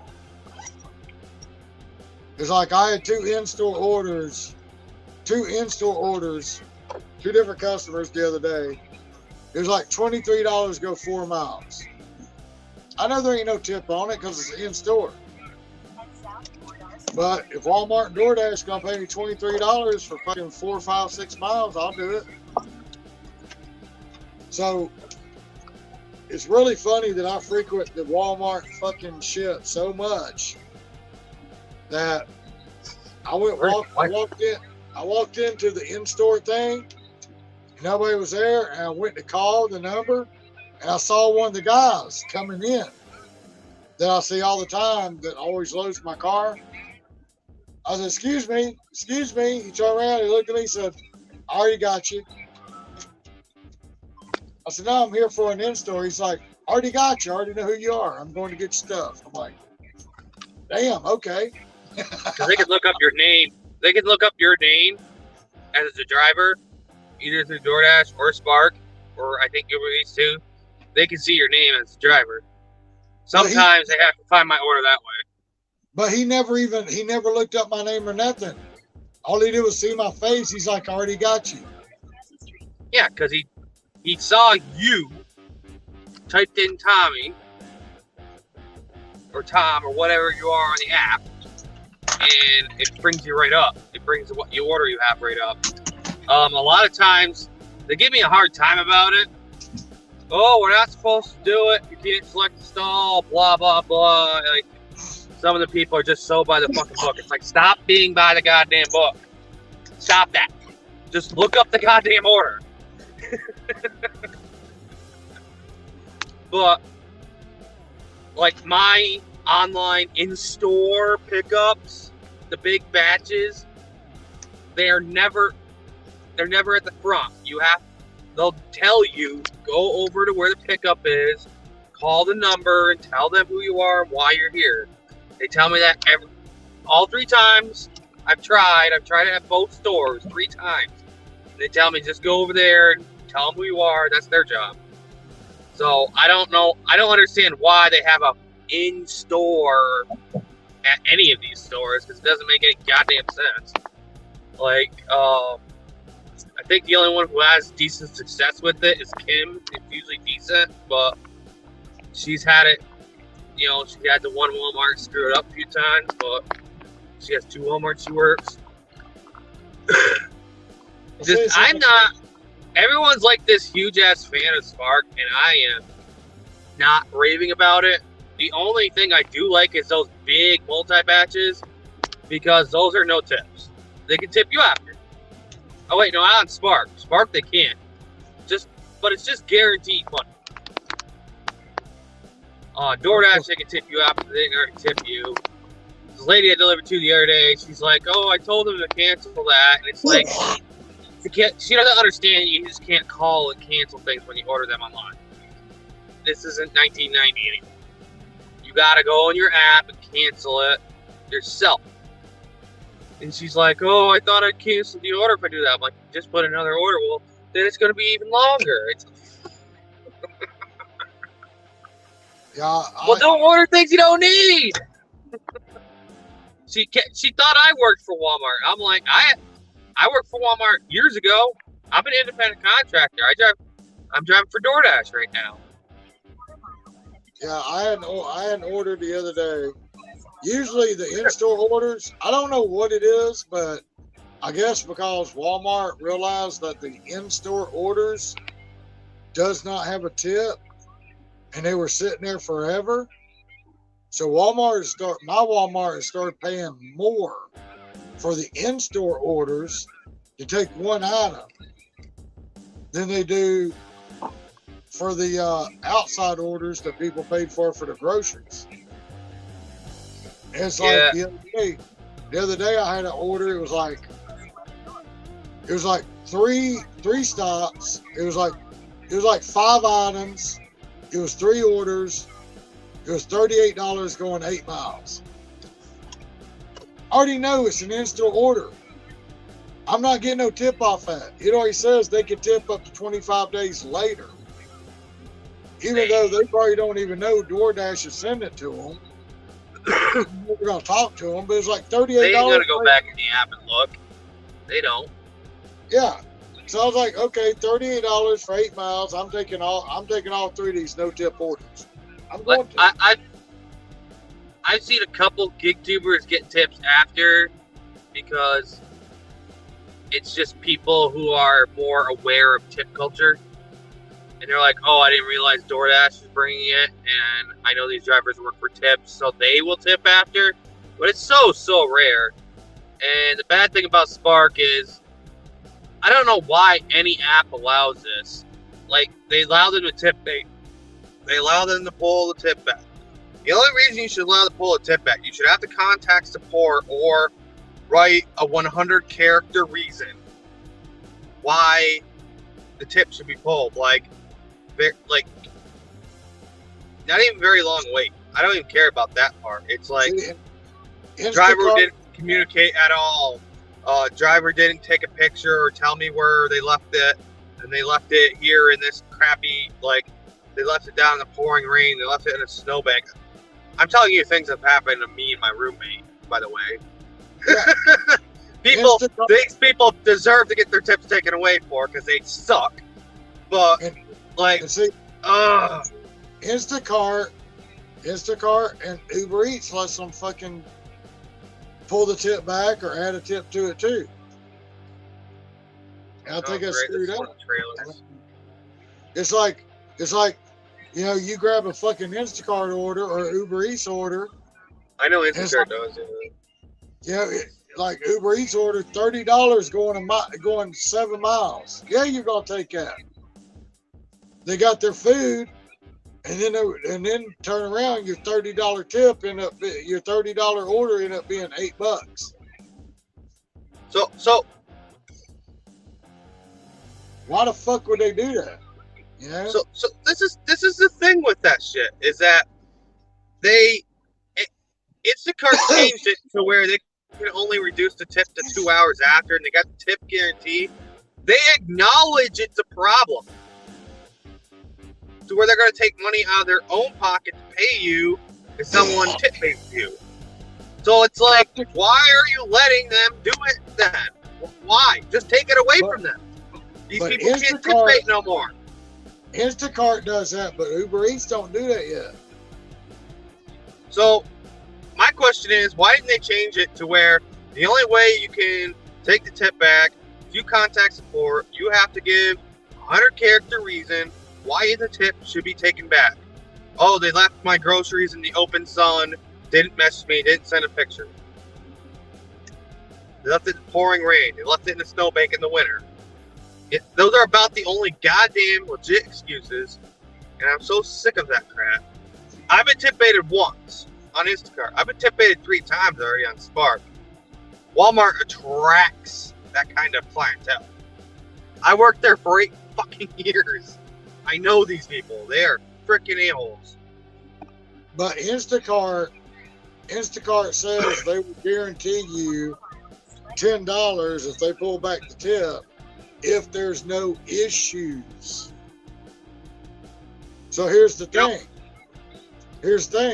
The customer goes on there, even though there's no issues, all the customer has to do is say that there was some kind of issue. And then you're fucked out of that $10. They have to give a 100-character reason. Well, what it does, it dissuades a lot of people from tip baiting. If you have to even give a reason, even clicking one button, if you have to give a reason why you're taking it away, it dissuades most people from doing it because they don't want to deal with the headache, or then their mind starts to guilt trip them. It's a psychological thing. It's like what pissed me off. Why do people never give directions to their fucking goddamn place? I fucking hate that with a passion. I had an issue the other day. Like I said, it was probably like I had a Walmart in-store pickup, which I know is not no tip, and I had 3 orders. And the guy brought me the orders, and I only saw 2. I was like, hold on, come here. I said, I got 3 orders here. I showed him my phone.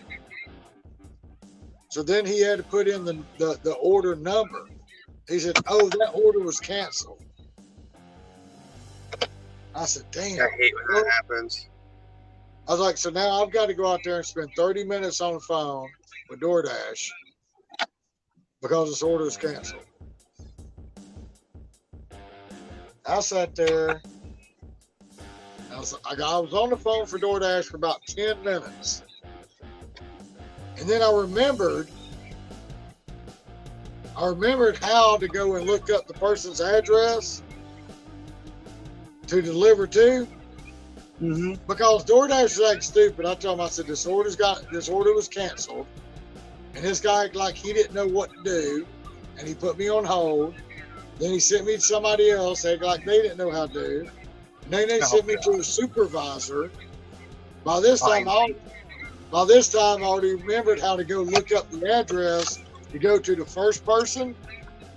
So I'd already fucking got off of DoorDash, went to Google Maps, put in the person's address, and I was literally driving to the other person's house.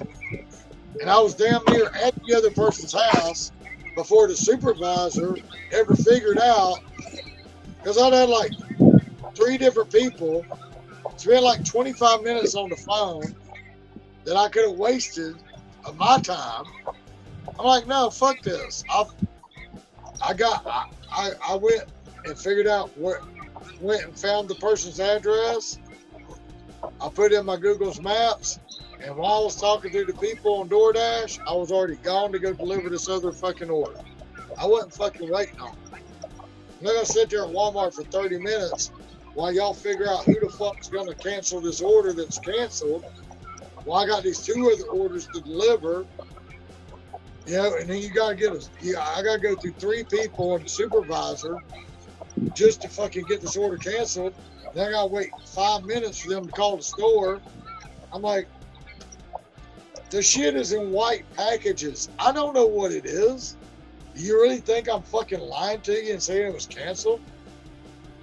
I get so tired of DoorDash doing that shit.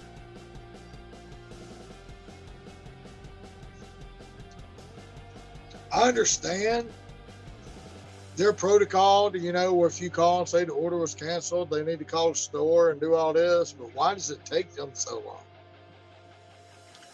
I mean, you like feeding your fucking chickens and roosters in the background before you call the people? I mean, it's like you call the fucking Philippines, and it's like they put you on hold, and they're like, oh, it's time to feed the roosters and chickens. Let me go out there for 10 fucking minutes and feed them and talk to them and pet them and whatever. Oh, now I need to get back over here and do my job and call this fucking store just to make sure that the order was canceled. Oh, now I need to get back to the DoorDash driver that's been sitting there waiting. It's not getting no fucking money while he's waiting on you sitting at home feeding your fucking roosters. And now you decide, okay, I'm gonna cancel your order. I'm gonna give you $4.58.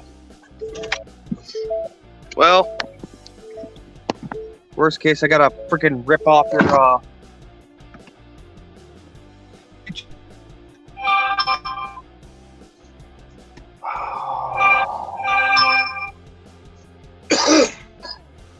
all right. That's why I told my wife I'm gonna invest in some stocks. And when stock goes back up, head north on Trailer Park towards. when the stocks go back up, bud, I'm gonna have between 30 to 150,000 at least that I could cash out. And what was it I showed the other day? My granddaughter sent me a thing from Costa Rica. I don't know why she said did Costa Rica, because I told her I want to go to Puerto Rico. But she sent me a thing of a dollar conversion, and it said, if I convert $500 of U.S. money into Costa Rica money, my $500 would equal almost $370,000 of Costa Rica money. That's probably why. But, anyways, I'm sorry if you're hearing that.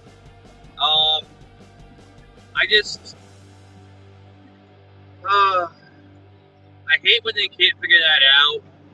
'Cause I know it's on Walmart's end, and as the order was originally dispatched, this one part ain't no longer there. Like DoorDash doesn't get it, and they can't figure out how to just cancel one part of the order without the whole thing being canceled. Because they want to get it delivered ASAP. But if they cancel it all over again, then it's going to start off at $2.50 again, or whatever your base pay is. And I have to go through the process all over again.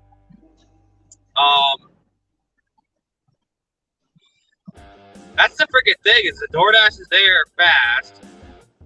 Well, fast with Walmart. And the freaking Sparks, they will freaking put us all off until they got all those customers that came in after us fucking done. Then they'll finally start waiting on us. Like, what the fuck? This is beyond. Some poor chap was there in Sparks' only thing. They're on a $12 double. You're sitting there for a fucking hour. I'm like, bruh. I was mad when I waited an hour earlier on a $15 because the fucking app was glitching out. They couldn't figure out where half my order was. And of course, they gave me the fucking bozo clown that shouldn't even be there. I imagine they stick him on us so he's not pissing off customers. He thinks he's always right. And he just does whatever the fuck he wants. You drivers need to be taught. You know what? I can really go on, but I don't want to be deactivated. I can tell you that Sparks TOS saying, oh, you can't pick up multiple orders from multiple apps on BS.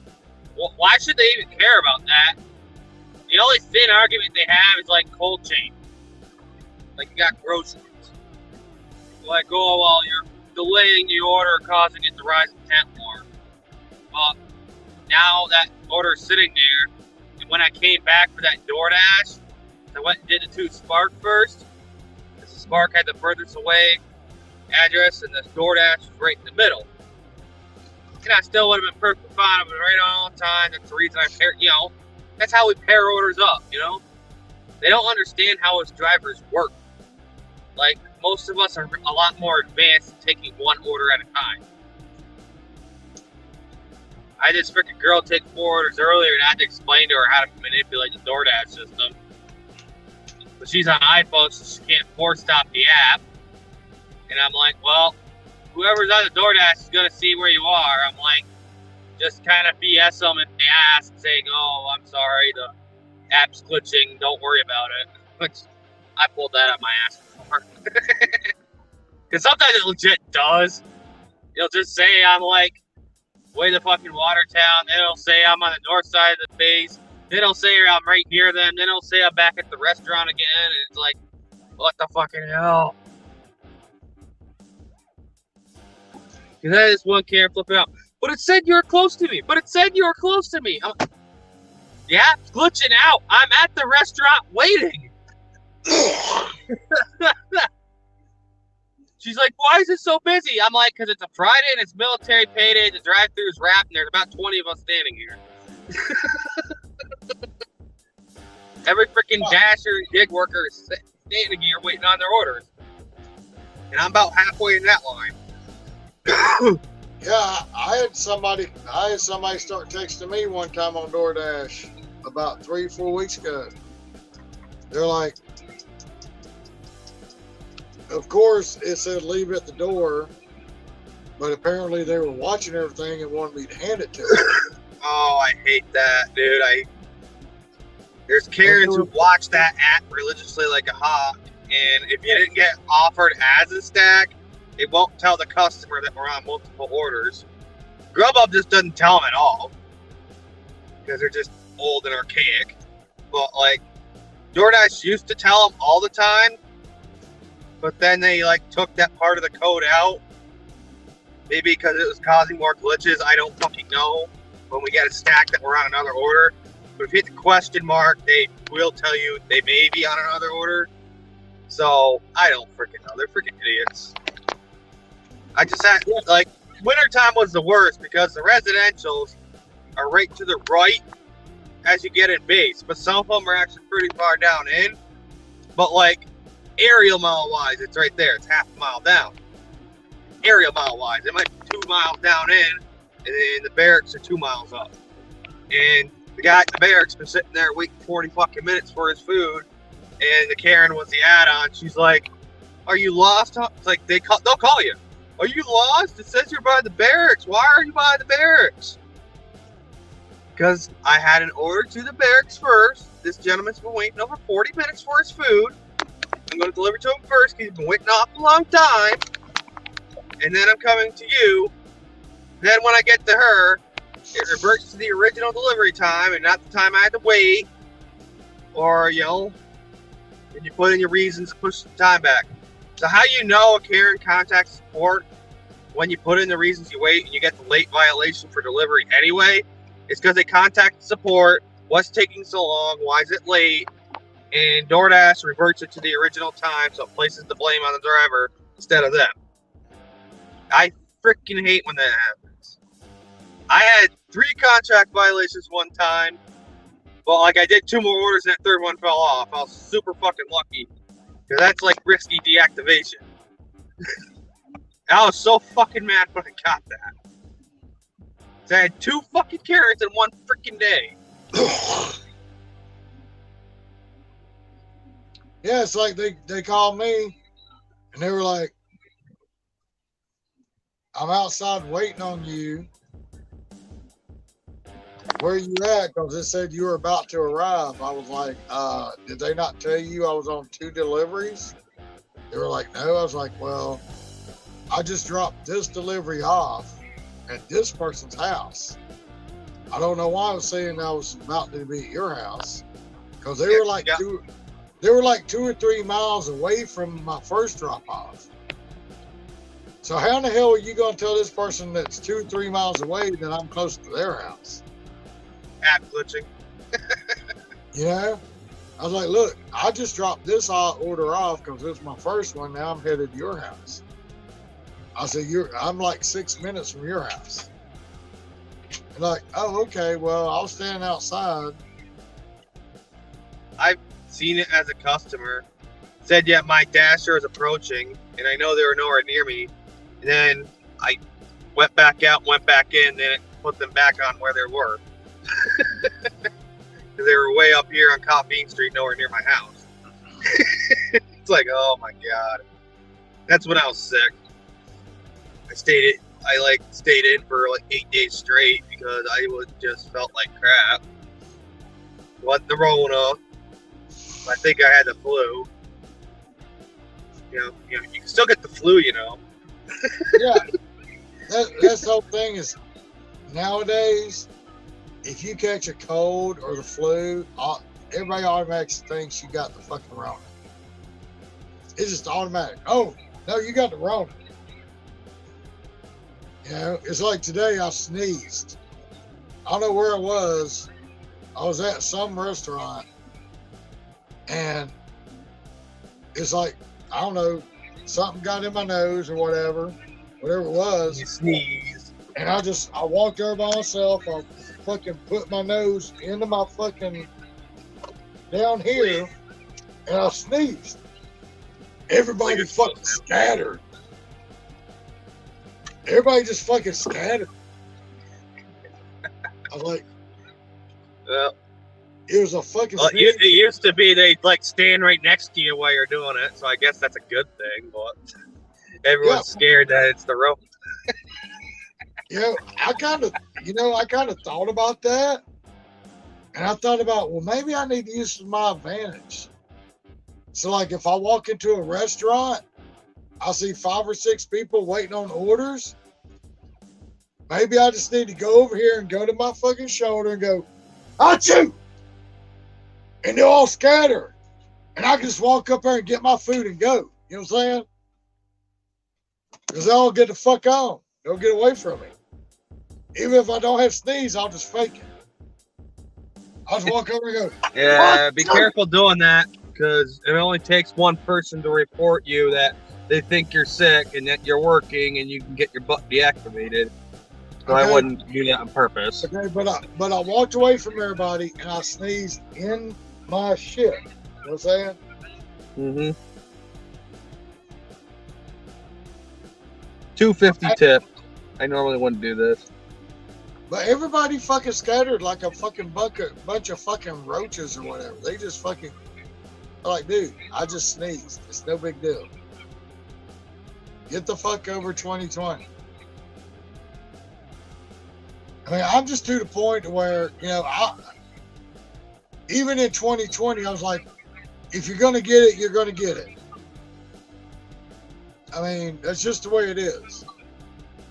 I mean, to me, it's like the cold, it's like the flu, it's whatever else. If you're going to get it, you're going to fucking get it. Yeah. This is when I was sick. I ordered food late night. You probably can't see it. It's freaking dark. It's like a corner of my house. You can't tell where the fuck the food got left. They just took the picture from their car being lazy. You can upload from gallery. People are idiots. Well, it's like, I had like a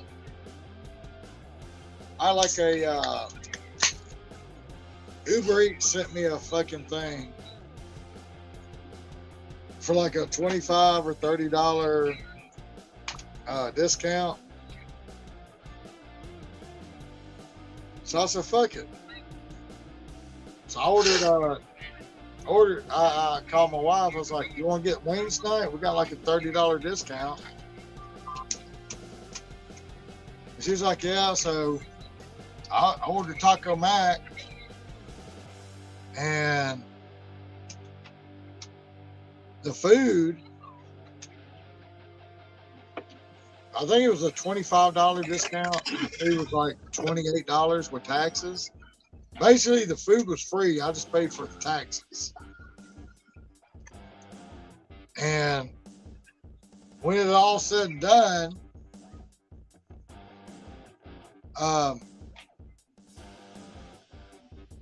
I think the total was like $3 or $4.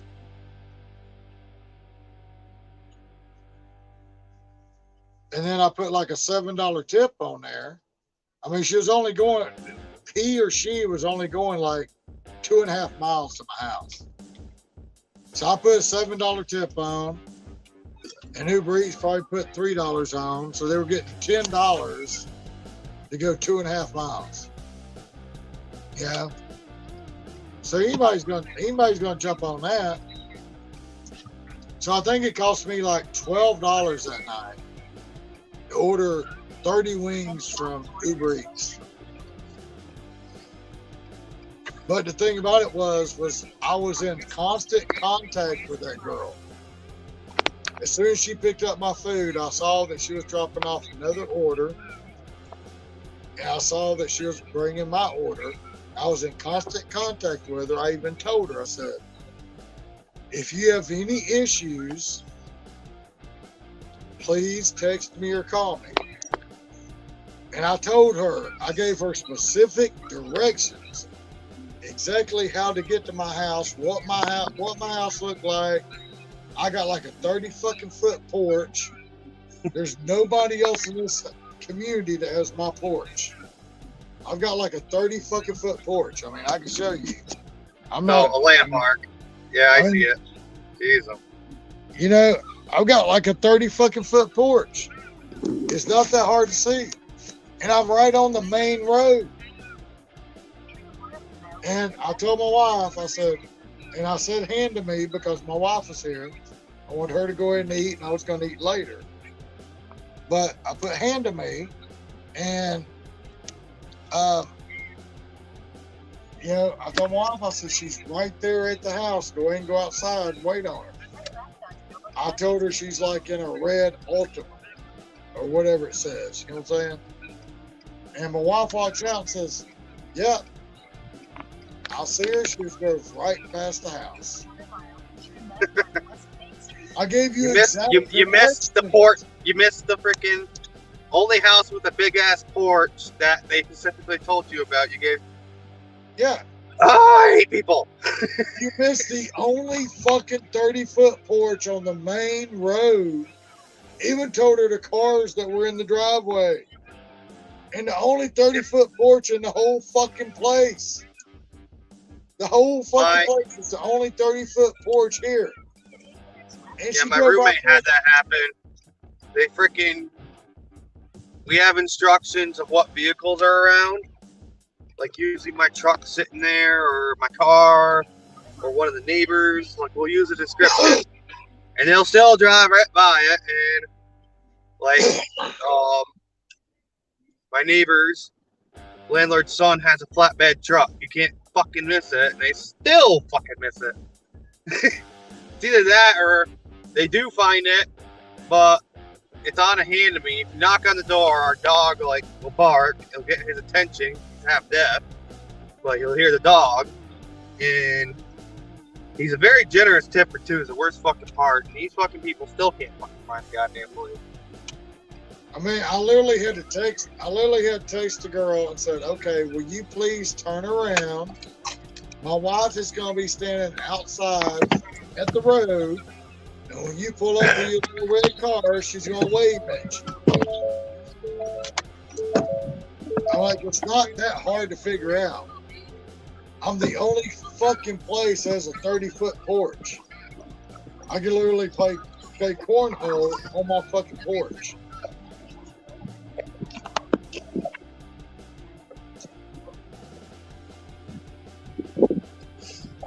Yep, fun.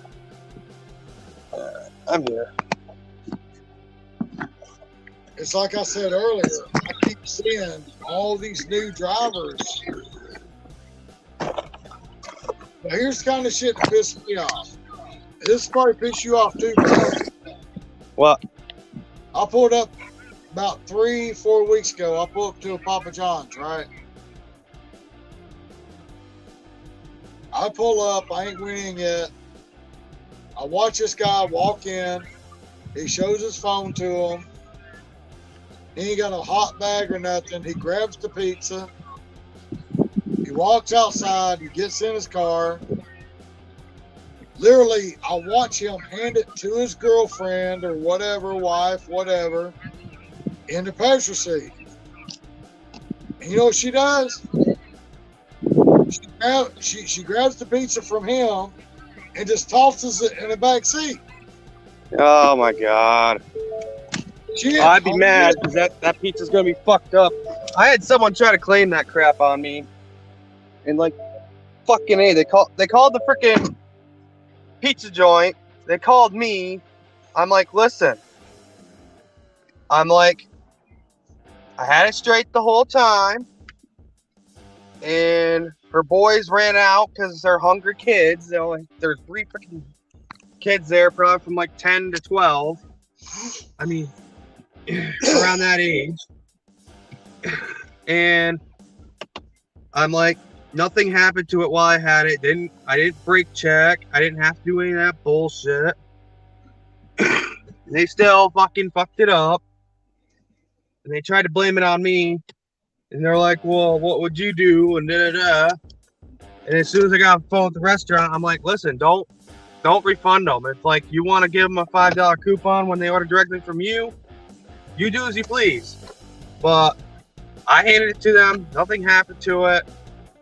It didn't get, they're like, oh, it was all messed up. Because she texted me. I'm like, listen, just contact support. I'm like, nothing happened to it while I had it. I think what happened is her boys ran inside with one of the pizzas. So all 3 boys had at least one of them. One had 2. There's 4 pizzas. And they probably freaking tripped over as they're coming in the damn house because they're all running. Yeah, they probably tripped. When I was just out of eye shot, they freaking, one tripped and fell and fucked up one of the pizzas. Yeah, and then they tried to fucking turn around and get a freebie out of me. It's like, nope. And support. I'm like, listen, a bunch of little kids came up and grabbed it from me. And I asked them the name. Like, yeah, that's my mom. Okay, here's Pizza Boys. Please be careful. And I don't know. Apparently, I had a decent support agent because they're very nice to me. And they're like, okay, we're not refunding them. Yeah, they probably tripped and fell, or one of their brothers fucking tripped them, and they fucked up the pizza, but they were too scared to tell their parents. So they blamed it on you. She tried to say, I had my eye on him the whole time. Then why didn't you come out into the door stoop? Then bullshit. You were fucking busy doing whatever your fucking bullshit was. Yeah, You weren't watching me because I didn't see anyone looking out a damn window. Yeah, if you had your eye on me the whole time, then you would have been standing at the door watching your fucking kids bring you your pizza. I know. I mean, shit's not cheap. It was like a $48 order. But, like, when I completed it and drove away, it must have been sitting a while. Because it was a $3.50 tip and a $6 base fare. It was $9.50 to go 7 miles. So I grabbed it. Because middle of the afternoon is pretty slow. So that order must have been floating around a while. So that order started out as a damn $5.50 at best $6 to go 7 miles. I hate people. It's like, why do you gotta lie about something like that? I don't know. I don't know if you've had people try to scam you before. Hell, the most recent one that happened to me was within a 2-minute walk of my house. It's like a street over. Like, there's my street, Mill Street, which is the main thoroughfare, and then their street. It's right freaking there. And guess who got the redelivery? This guy. They gave me a contract violation next day, but I already got ahead of it, called support, and they said they noted it. And they said, put in your reason, it should come right off. Within 20 minutes of me putting the reason in, why it happened, then I sent a photo of the residents that I was the redelivery. Me, $90 worth of fucking McDonald's. They took the contract violation down. I haven't had that happen since I fucking first started. I had 4 people try to say they didn't get their shit delivered when I first started. I didn't know what the fuck I was doing yet, and that could decline everything I wanted. But I thought it was so crazy. I watched this guy grab the fucking pizza, no hot bag, walk to his car, hand it to his girlfriend, no hot bag. His girlfriend grabbed the pizza and just tossed it in the back seat. I was like, would you want me to do that with your food? No. Like, these people, I mean, it's like they get on these delivery apps and they act like they don't give a shit. And that shit pisses me off, okay? Because I understand we deal with a lot of shit, a lot of bullshit customers, and we deal with fucking shit. But the people that care, like me and you and Mr. Flex and Mr. Willie and the others, okay, we care. Our job is to get you your food from point A to point B in one piece, hot, unless it's ice cream, try to keep it cold, put it in a hot bag, get it to you as hot and fresh as we can from point A to point B. Well, I see these people just doing stupid shit like this, and I'm like, that's why we get treated like the way we do, because people are fucking retarded. But I'm like, why in the fuck did I get deactivated from Uber Eats for a fucking DUI from 13 years ago? But you got fucking stupid motherfuckers like this doing whatever they want to. I mean, when they delivered that pizza, all their pepperoni might have been on one side. And the rest of it was nothing fucking crust and fucking sauce. Yeah? But yet you fucking act like I'm a bad guy because I had DUI 13 years ago. Give me a fucking break. I don't do that now. You'll see me in Atlanta. I'm drinking tea or Coke or Dr. Pepper or whatever I'm drinking. But when I come home at 4 or 5 in the morning, I'm going to grab me a beer. You'll never see me drinking and driving. That was 13 years ago. But they kicked me off. You know, people change. They do different shit. I'm nothing like I was 13 years ago. 13 years ago, I didn't give a shit.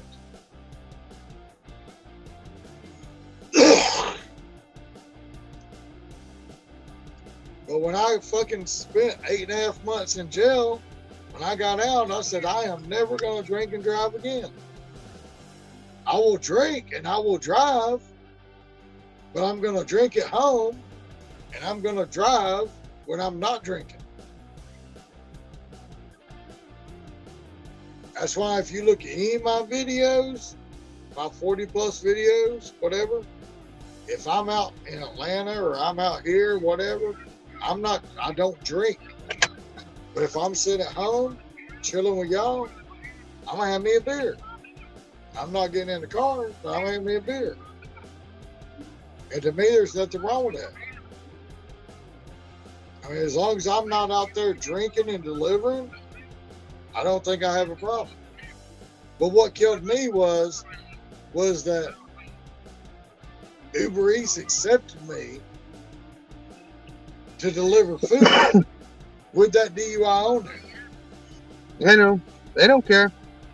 Okay, but it was okay for me to deliver food with that DUI on there for 13 years ago. But as soon as I put in to do the ride share, to ride people around, that's when they deactivated me from Uber Eats. Well, it's because they don't want to program two separate surge pricings for both Uber Eats and Uber. So they only put on Uber. No salt? Yes. Alright, I gotta tell you that for That's fine. There's this over there. Love you, bro. So how you gonna accept me and let me deliver food for the 13-year-old DUI, but then when I fucking apply for rideshare, you rerun it and then you deactivate my Uber Eats account for the same DUI that you saw 6 months earlier?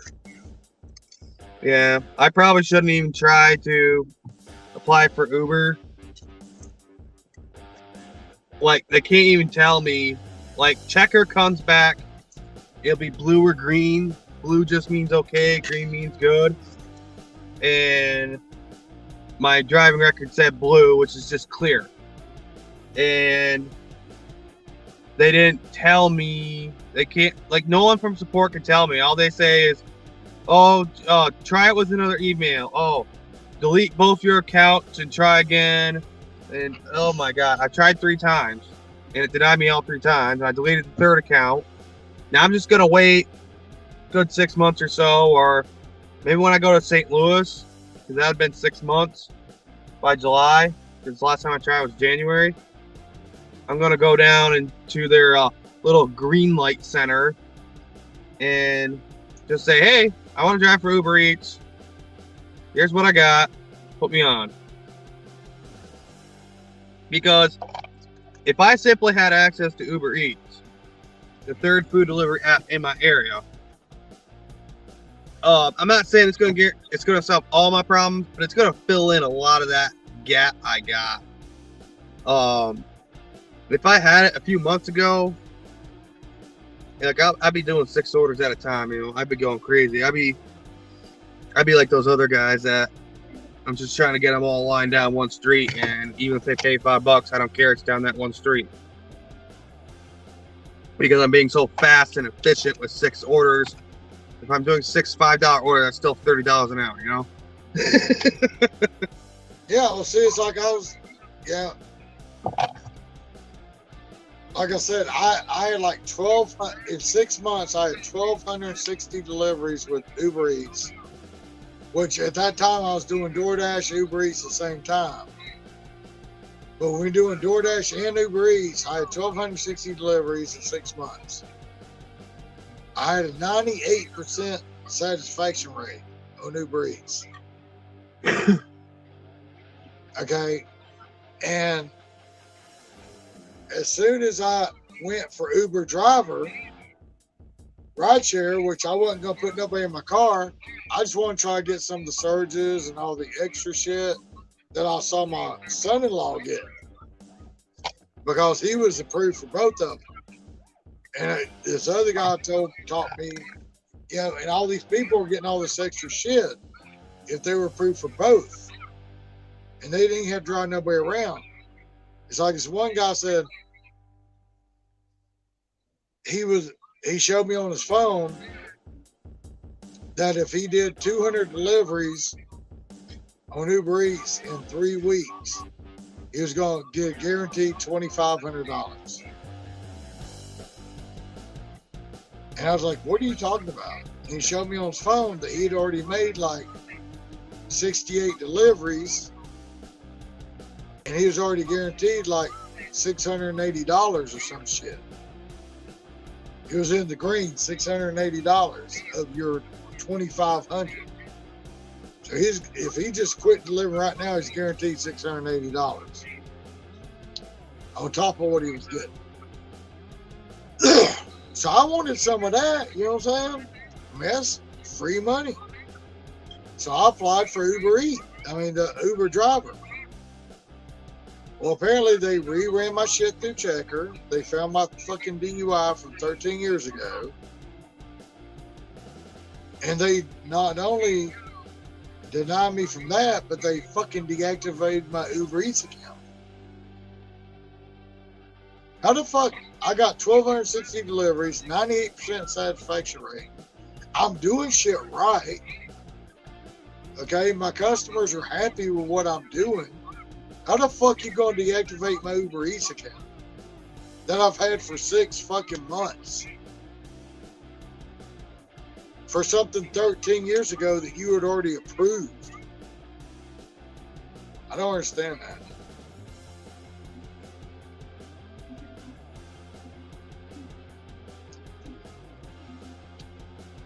That shit just fucking kills me, dude.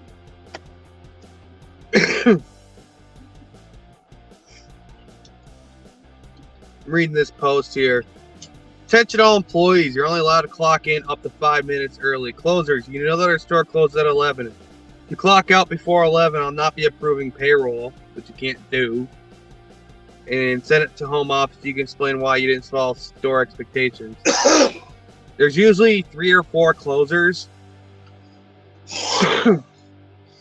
on any given night, if not more, if it's a busier store. So if they got almost everything done, the shift manager would be like, okay, you two go clock out right now because your work's done, and they're just finishing up what they're doing. but this same management will be like, why didn't you get out in 20 minutes? But they want you to wait until close to clean everything. You can't do everything in 20, 30 minutes. I got yelled at so much for that crap. You're breaking everything down too early. You're covering everything up. The customer can't see the food. I'm not denying them to look at the food if they want to see it. Here's a lid. Here it is. Look at your spinach. Look at your cucumbers. I'm not trying to hide it from you. Yeah. Love you, bro. He always fucks with me. He's a good guy. Yeah, I worked at a place that fucking irritates shit out of me. It was a fucking tavern. Okay, which is a bar. They call it a tavern, but it's a bar. It's like the kids are supposed to close at like 10 or 11 at night, but the bar is still open like 2:30 in the morning. And it's like we're supposed say we're supposed to close at 11 p.m. At 10:30, I'm the only one there, and I start breaking shit down. You know, I'm doing pre-closure shit. You know what I'm saying? And at like fucking 10:50, 10 minutes we're supposed to close, the fucking bartender runs in there and looks at me and says, I just had 5 people sit down and they want to order this and they want to order that. No, I hate that shit. Can you fucking do this? I'm like, No. Well, here's the fucking thing. If you do it, stay and clean up after. Then the owner's gonna be on your ass. Why were you there so late? Or the GM. Exactly. Why were you there so late? Why did you sit there and make them food? But if you say no, then those people are obviously gonna be pissed off because you're open. And well, it was before closing time. Why did you serve the customers? Exactly. That's what I'm saying. I told her, I said, I've got everything shut down but the fryers. What do they want? And she already fucking took the order. She'd already took all their orders. And they want like burgers and this, that, and the other. I was like, well, I gotta fucking cut the grill back on. I said, I'll do it. I'll do it. I don't want them to fucking short your tip. And it's more money for me because I got to stay longer, even though I don't want to. So, I never understood that. Yeah, why do people? Go ahead. I said, I'll do it. Yeah. So I ended up cooking for another fucking hour, feeding all these fucking people because when she showed me the fucking thing, she did not tell me that she had like 3 or 4 people at the bar, but fucking 5 or 6 tables that walked in. Yeah. So I ended up cooking for another fucking hour. And then I had to fucking redo the grill, shut everything down, all this. So I was there like 2 hours over the time that I should have left. And the next day when I come in, here come the owner. Why were you out 2 hours late? I saw that you were supposed to leave at 11. Why did you clock out at 1 a.m.? I'm like, and I explained to him. I explained, but So watch your fucking security cameras and all these people that walked in wanting food. But I mean, you've been around me long enough to understand. I don't do good with trying to explain to people why I'm doing what I'm doing. Okay, I feel like I'm old enough to make my own fucking decisions. Where I made that decision to make you money, even though I had to stay there longer, I made you fucking money. And the money you made pretty much made more than what you were fucking paying me. Yeah. Because I guarantee you that if they didn't get food, they left. And though I fed them, they probably drank even fucking more. You know what I'm saying? Yeah. That's bar science. You feed people, they're going to order at least one extra drink, if not more. Yeah, so there's no reason for you to, if I fill their belly, they're going to drink more. So why are you fucking coming to me and asking me why I'm staying later? Okay, shouldn't you have asked your bartender or somebody else They're cheap. why I was here this late? Because in the bar area, usually the bartender is the tending manager. The bartender is the one that, lets everybody know the kitchen shut down, whatever. They know when the kitchen shuts down, whatever. And the bartender was the one that came in there and asked me to stay late. So instead of you coming to me and asking me why the fuck was I here 2 hours late, why the fuck don't you go to the bartender and ask the bartender why I was that late? And then ask the bartender how. Why don't you pull your sales? Yeah. Why don't you look at your cameras? Yeah.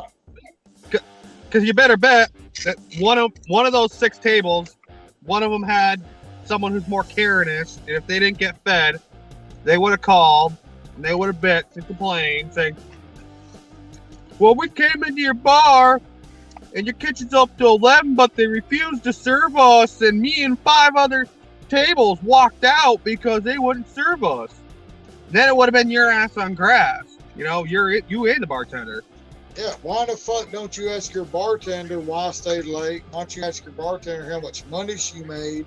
Because I did stay late, and I did feed these people, and they drink even more fucking shots, even more beer, which gave you even more fucking money. Why the fuck are you in my kitchen asking me anything? You know? So when you made I all this extra money because I stayed an hour and a half late, whatever, hour and a half late to make you all this extra money on the food and all the alcohol they drink, okay, instead of them just fucking leaving, why the fuck are you standing in the kitchen asking me why I stayed an hour and a half later than I was supposed to? They don't care. They just don't want to pay you. Why don't you go? All those places are like that, man. I don't care it's going to the apartment down the street. I'm not doing it for $4. Those people are never getting their food.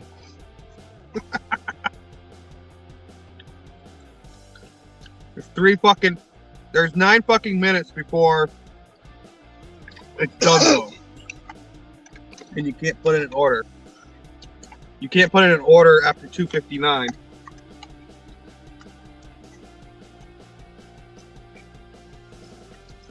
They're sitting there trying to tip $1.50 for their food, thinking they're gonna get it.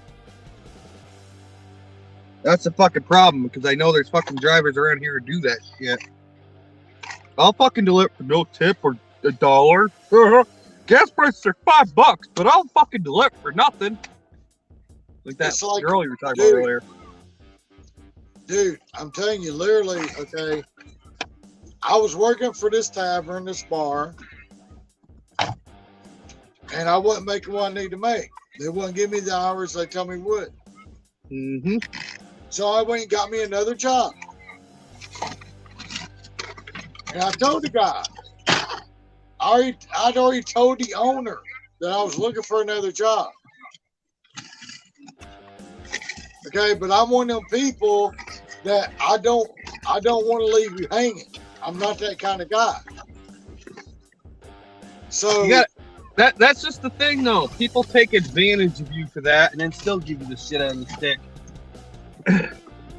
That's what I hate about people, is they fucking do that garbage. They'll give you this. If you say I don't want to leave you hanging, they know they can take advantage of it. And then they're like, "Oh, we never have to hire anybody because Tommy won't just leave me hanging." I've worked for fucking people like that, and I end up they're like, "Oh, I consider that rescinding your 2 weeks notice."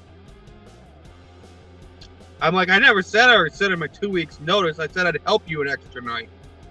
Here's what this. Then they fucking call me, because they called me 2 days after. Oh, you're on the schedule for next week. Did you know that? Like, one of the managers was acting nice to me. It's like, what the fuck?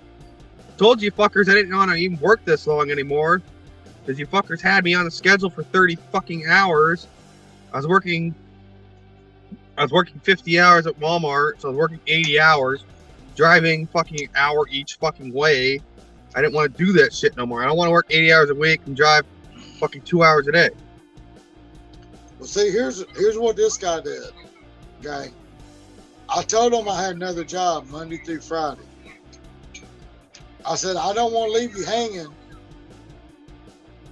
I said, because I want to go to my buddy's house on Saturday nights.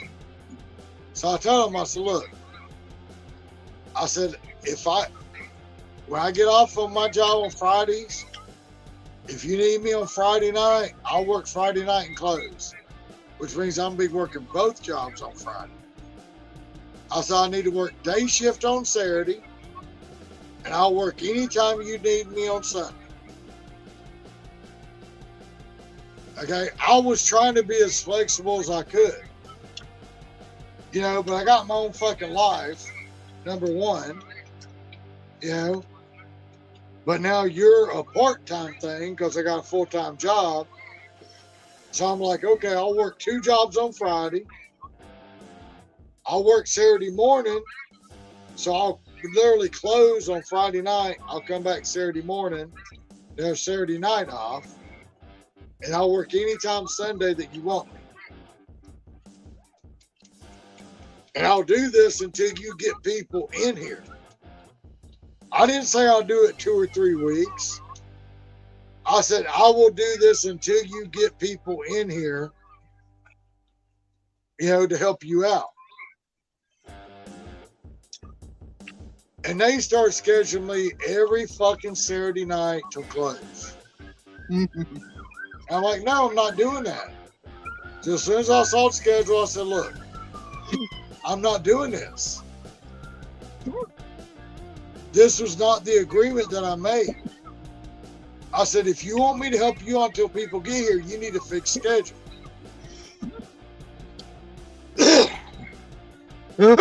Sorry. And then Christmas time come around, right? Christmas time come around.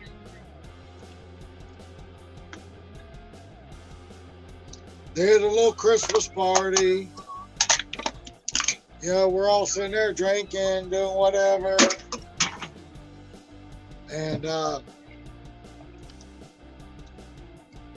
you know how bars and shit are. And they kept saying the schedule's not up yet. Schedule's not up yet. Schedule's not up yet for next week. So I just walked back. I was sitting there drinking along with everybody else. I walked back there to the kitchen. Look at the schedule. The new schedule's up. Tommy ain't on it. I said, okay, that's cool. Whatever. I'm good with that. I started thinking about it. I was like, hold up a minute. I've been over backwards for this fucking place. I looked at my wife. I said, I've been over backwards for this place. These motherfuckers are going to take me off schedule and not even tell me? Because they told me the schedule wasn't up yet? I just walked back there and saw the fucking schedule? So I said something to 2 or 3 different people that work there. And the owner, after he did his little gift cards and all this shit, whatever, his little Christmas shit, the owner of the fucking tavern come over and walked over to me. He's like, well, we got a couple new people. We're trying to figure out where they're going to be. This, that, the other, that's just a preliminary schedule. We're going to put you in because he didn't want me to show my ass. Bottom line, he already knew I was going to show my ass because I'd already been over backwards for you. Okay? And then you own a fucking business and you're not man enough to just walk up to me and say, hey, I don't need you no more. I'd have been good with that. I would have been good with that. But you're fucking own a goddamn business. Okay? And you're not man enough to walk up and say, hey, we put up a new schedule. We don't need you no more. I'd have been good with that. I'd have been like, hey, dude, I was only here to help you out. I already got a full-time job. I told you that. I was only helping you until you got new people. I'd have been good with that. Yeah. But for him to walk up to me and say that's a preliminary schedule and we got new people we're trying to work in, this, that, and the other, because he was not even going to come talk to me about it. I had to go back there and see the schedule, and I said something to 3 or 4 other people that work there. And apparently they went to him and said something to him, afraid that I was going to show my ass at the Christmas party. which may or may not happen, give or take. You know, Tommy's a 50-50, you know, how it's going to go. But anyway, he come up, talked to me, and told me his preliminary schedule, whatever, da-da-da-da-da. And he just like sugar-coated shit, you know, which, I don't know. I feel like since I had a full-time job, I shouldn't have been that worried about it. But at the same time, I felt like I went above and beyond to help him. So I feel like he should have been man enough to come straight to me and tell me. So And that's the part that pissed me off. I'm like, how the fuck can you own a business and fucking tuck your fucking tail between your fucking legs and act like a little bitch? I had a boss like that. Yeah. She didn't like to confront anybody. Like, was bipolar too, so I think that might be part of the reason. But I came back when I was injured years and years ago. I got hurt pretty bad in a car accident. Then I worked there for like a month and a half after that still. And she gave me like a little pink piece of paper she handwritten on saying, "Oh, we don't need a floor person anymore.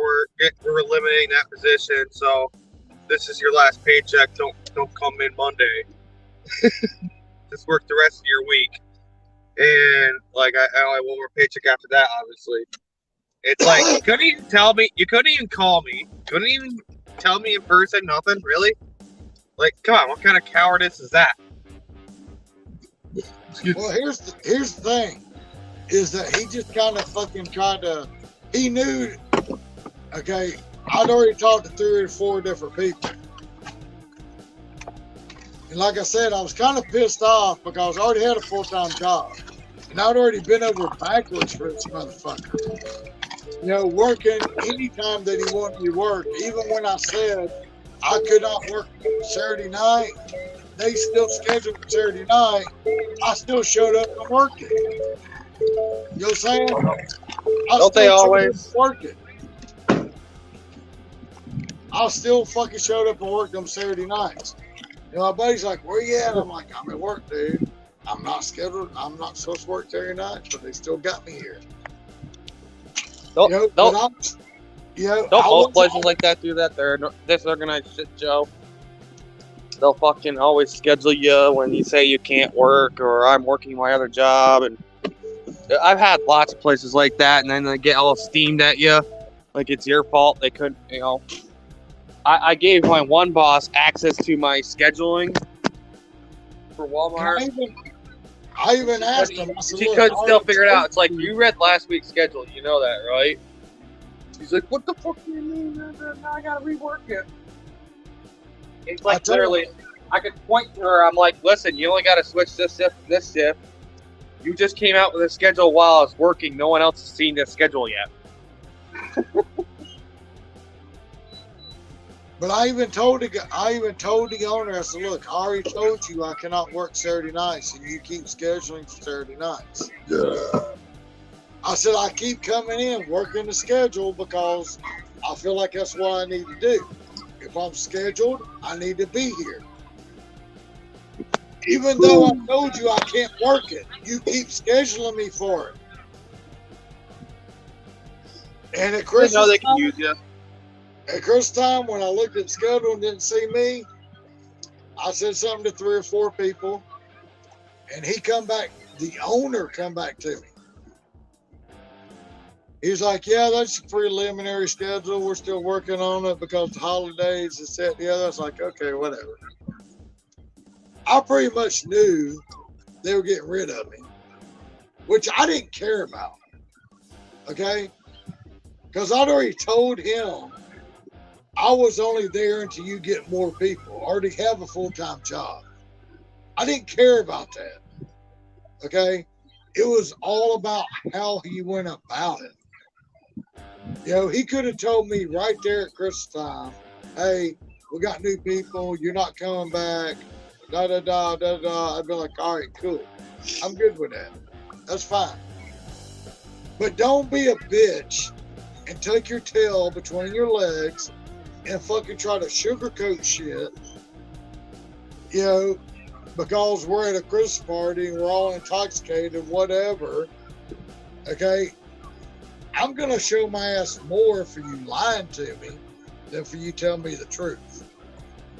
You know what I'm saying? Hell yeah. I mean, I told my wife that night, I said, look, I said, I'm never working here again. I told her that night, when we left, I said, I'm never working here again. I said, they already took me off schedule, and that's fine. That's fine. They already took me off schedule, that's fine. That's fine. I don't care. Like I said, I was only there to help them out. But then they were so much of a bitch that they couldn't come to me man to man and tell me the truth. That pissed me off.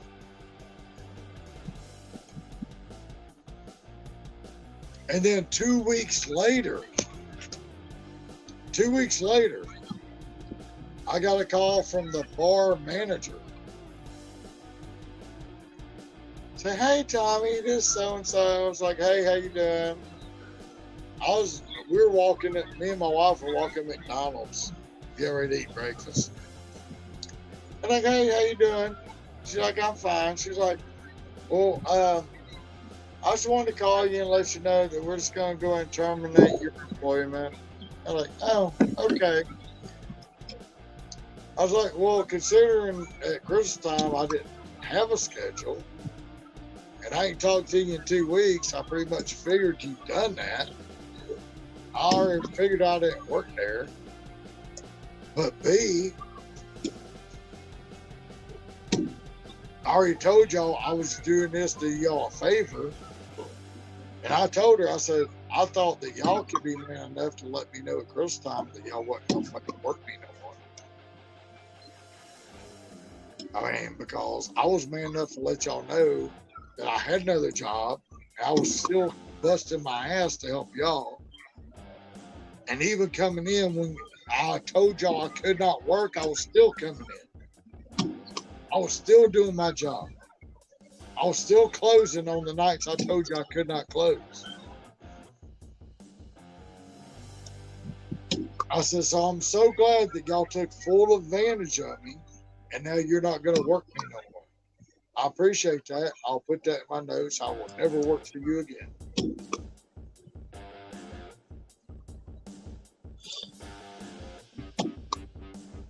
And the thing that really fucking pissed me off was that the fucking bar manager was somebody that I went over to their house, her and her husband's house, a lot. Because we played cornhole over there. We hung out, played cornhole. They had a big fucking shaded, a big fucking area just for cornhole. And we went over there a lot and played cornhole. But when she called me and did that, I had to cut that shit off. I was like, yeah, you're just as bad as the people you work for.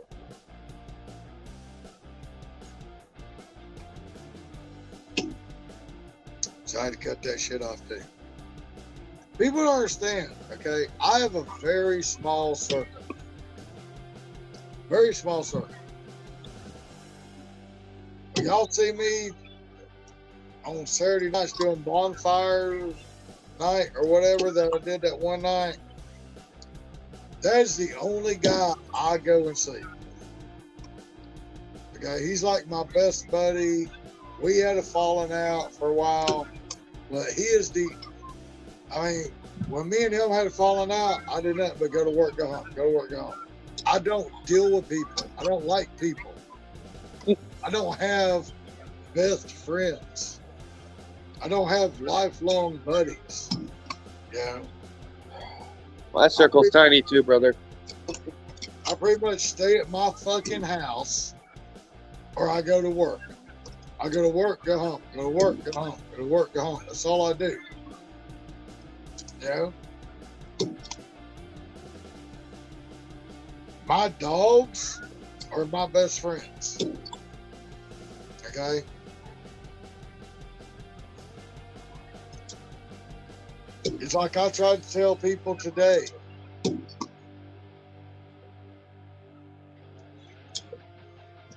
I'm having some issues at my house right now because some people feel like they need to put, like, I have an air conditioner in every fucking bedroom except my bedroom. Because my bedroom's so big, I have to go pay like $400 to get a fucking 12,000 BTU to cool off my room. And I don't have $400 right now to do it. And all the other rooms are smaller. So you use smaller air conditioners. So literally every room in the house except my room has an air conditioner.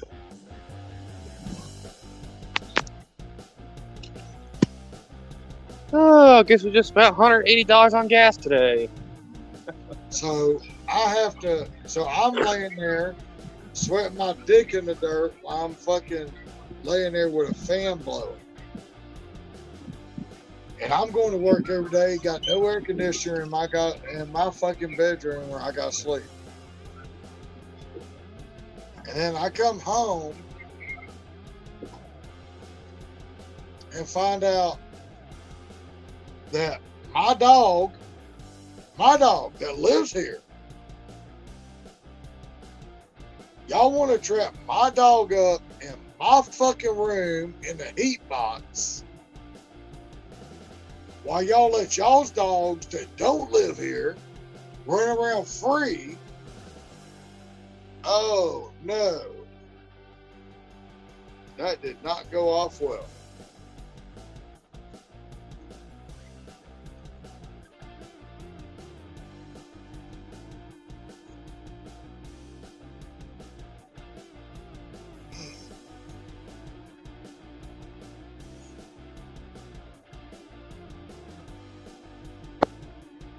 Sorry. In the restroom, so I can mute you for a minute. Well, I don't like when people take advantage of other people. That's not right at all, and I don't want people have to be judgmental pricks.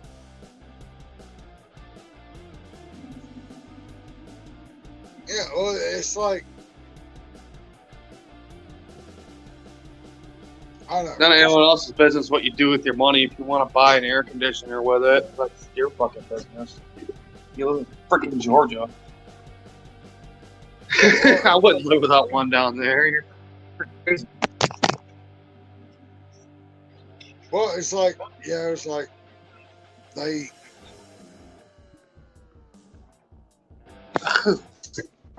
it's kind of a weird situation, but you know what I'm dealing with. It's all good and fine, but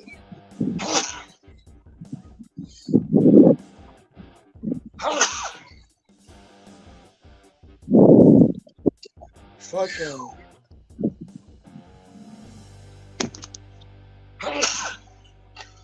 my dogs are like my children.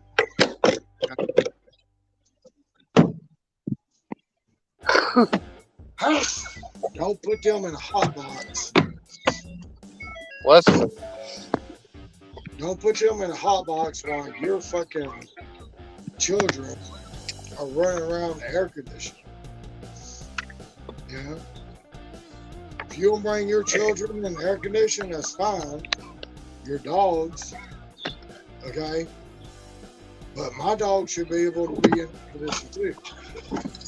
Considering the fact that it ain't your house, I'll pay for the fucking air conditioning. I'll pay for the fucking bills. Okay. Why didn't they want the dogs out with the kids? That doesn't make any sense. No, they don't want my dogs out with their dogs. I have no kids. My dogs are my kids. Okay. That's what I was confused about. Like, okay, why do they care if they're around each other? You can't just put a dog in a freaking hot ass freaking room or put them outside when it's 100 fucking degrees humidity out. Like you let them out and do their business, but you don't leave them out for more than 10 minutes. It's too hot for that shit. That's what I'm saying. I have no children here. My dogs are my children. And then they bring their dogs in. But then instead of, letting our dogs play together or whatever, they want to put my dog in a fucking room that's 150 degrees and think that's okay. No. First of all, my dog lives here. Your dog don't. Okay? This is my fucking child. Okay? I consider it's because their dogs are misbehaved and won't listen. So they put your dogs away because their dogs misbehave. That makes so much sense. Right. So when they come in, they want to put my dog in a hot fucking room and let their dog run around the air conditioner like everything's okay. No. You don't pay no fucking bills here. You don't pay for any goddamn thing. My dog is not going to be put in a hot fucking room. It ain't fucking happening.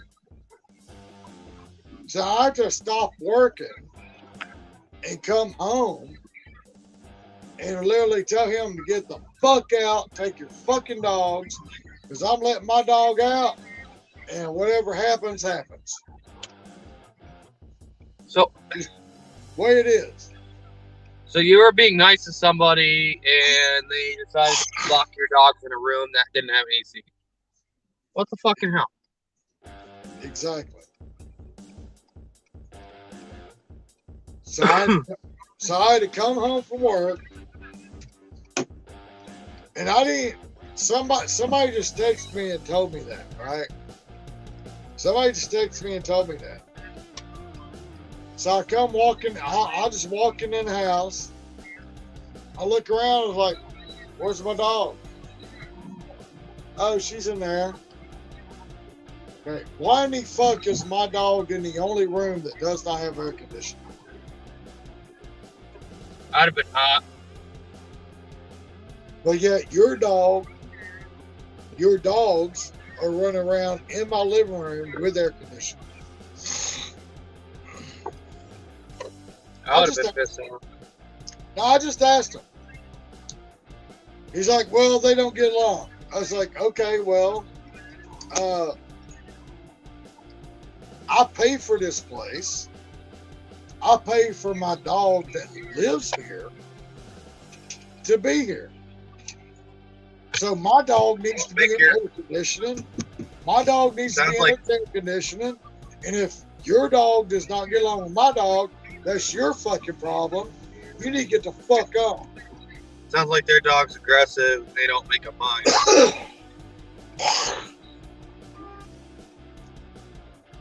Holy crap, this light never turns green.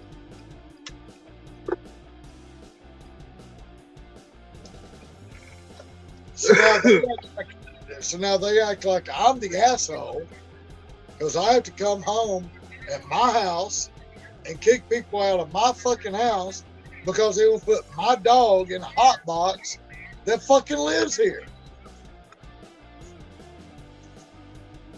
Poor Pop. And again, my dog is like my child. You know, I have dogs here that ain't mine. I still treat them like my children. Yeah, I can't stand people. I can't stand people that abuse dogs and don't take care of dogs or cats or whatever. Okay? I fully feel like when you take a fucking dog on, you take it on like your child. It may only live 8 years, 10 years, 12 years, whatever. But you know what? You're stuck to that animal for the next 8, 10, 12 years. Don't fucking take a fucking animal on and then 6, 8, 12 months, year, 2 years later, fucking give it to a fucking shelter or leave it out there in the fucking woods to survive on their own. No. You don't do that to fucking animals. If you fucking choose to take an animal on, you take an animal as your own fucking child. And you take care of that child. And you nourish that child. You feed that child. Your dog is your fucking child. Your cat is your fucking child. it's not something that you just fucking take on for 6 months to a year, and then you're like, oh well, I'm tired of this. The newness wear off. Let's you give it away, or let's take it down the side road and drop it off, and it'll fend for itself. No, that's not what you do. It's like this dog right here. Ain't even my dog. It's my grandbaby's dog. But y'all see her all the time up here getting fucking camera time on all my videos. She's always got her get her camera time because her mama says she couldn't have the dog there no more. After she says she could, I'm like, look, I paid fucking $150 for this dog. Yeah. She's like a full-blooded fucking German Shepherd. I paid $150 for her. Yeah, I'm not fucking just giving her to somebody. She got papers on her and shit. Yeah. And she's a wild child. She's still growing. You know, she's only a year and a half old in dog years. So nobody wants. She has her own bedroom. She has a fucking air conditioner in her bedroom. Okay. Why couldn't she put her dog in her room then? No, she don't live here. What I'm saying is the room that I have. They were staying in. This is how fucked up my priorities are, I guess. But okay, the dog has her own bedroom, and she has an air conditioner in her bedroom. Yeah. But I don't have an air conditioner in my bedroom. And sometimes I wonder if I need to go lay down with the fucking dog so I can get some air. But I kind of do that because, you know, I usually sleep at night when it's cooler. But I know this dog is going to be stuck in that room all day while I'm gone until I come home and take her out. And that room, you know, with the heat and everything, that room might be 115, 120 degrees with no air conditioning. That room might be 150, 120 degrees with no air conditioning while I'm out working. So I put an air conditioner in that room just for that dog.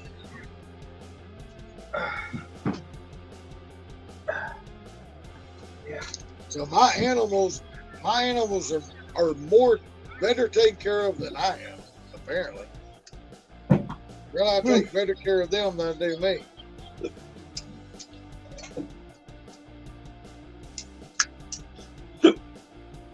Well, I know that room's going to reach probably 120, 130 degrees without an air conditioner. But I know when I lay down at night, I got like 3 or 4 fans blowing. It might be 75, 80 degrees. I can still sleep. I'll figure it out. But my thing is why are you going to fucking put my animals, which are my children, in a room that's over 100 degrees just to bring your animals in and let them have air conditioning that you don't pay for? Power you don't pay for. You're watching my TV, you don't pay for it. No, fuck you.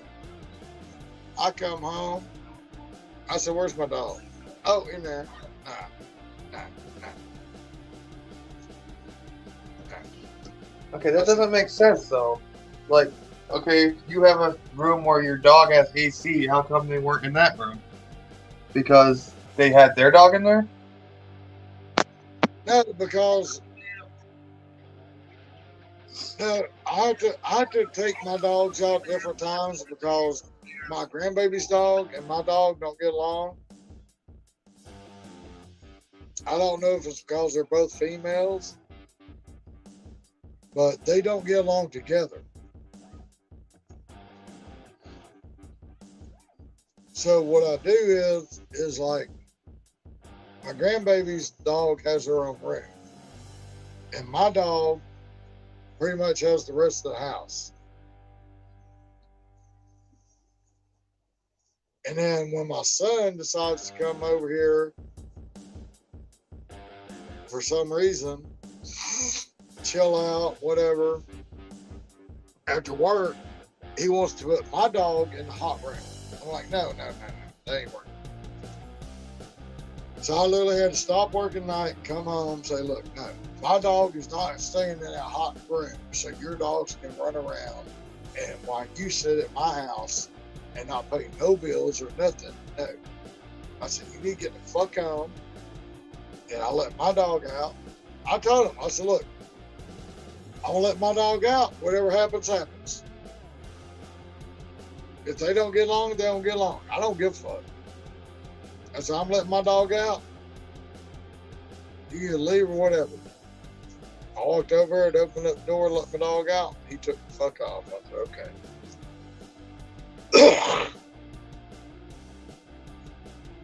You're not going to lock my children in a hot room while you bring your fucking children, your dogs, and let them hang out in my fucking air condition, in my whole fucking house, and think it's okay. That shit ain't happening. It's like you bringing your fucking kids over to my house and then locking my kids in another room because my kids don't get along with your kids. So you're going to lock my kids in another room so your kids can run around my house. In what part of the world does that sound right? It don't. This shit ain't happening.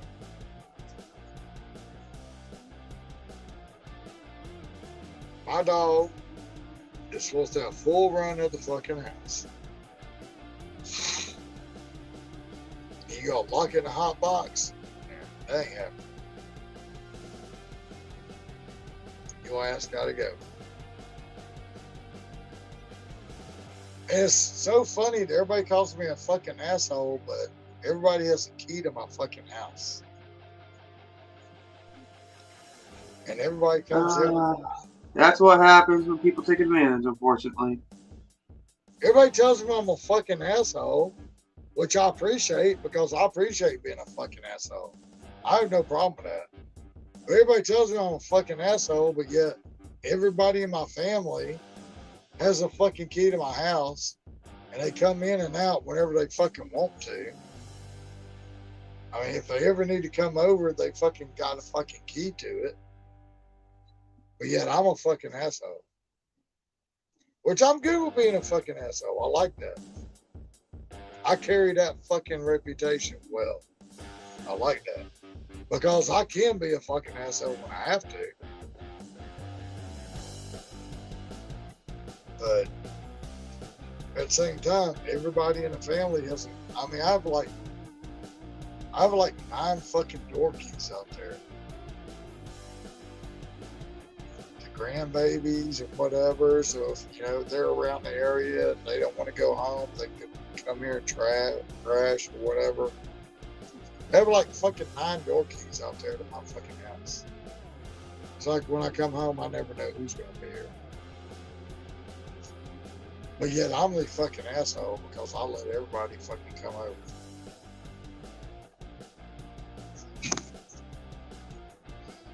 Because the one time you piss me off, I'm the fucking asshole. Because I gotta make you move. It's fucking crazy, huh? People piss me off. It's like the more you do for people, the more they expect, but then the less they do for you.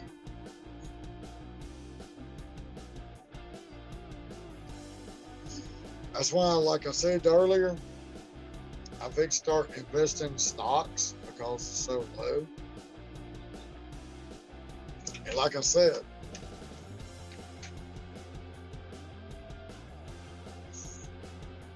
my grandbaby showed me $500 in Costa Rica is over almost $370,000.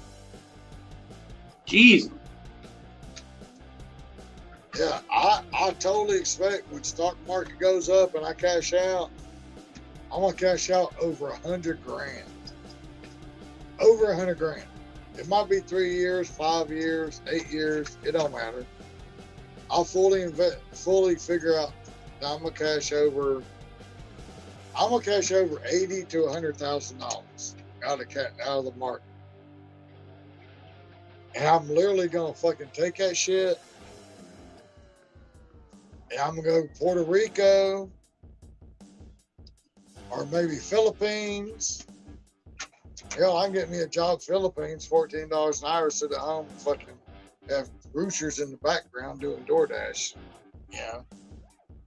Customer support, but whatever.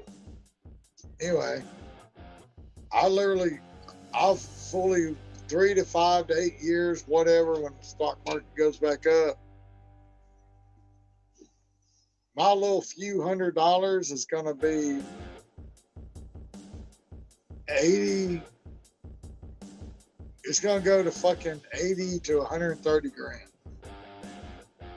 And I'm going to fucking move to Puerto Rico or whatever. And that 130 grand is going to be like 5 million over there. I ain't going to work no more. I'll buy me a little house for me and my wife. I'll live over there for the rest of my life and never have to fucking work again.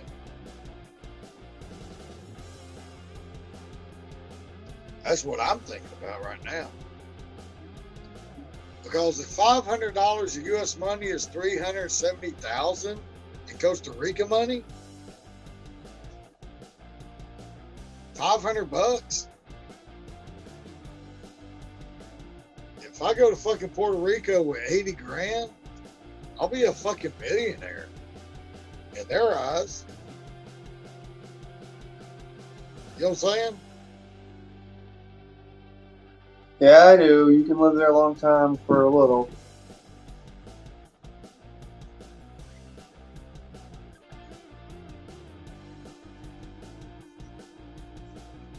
Sorry.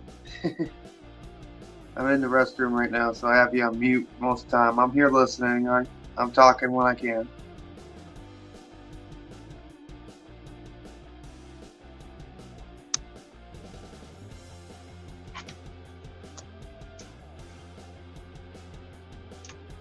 I mean, I'm just thinking, hit the stock market right now, it's got to go up.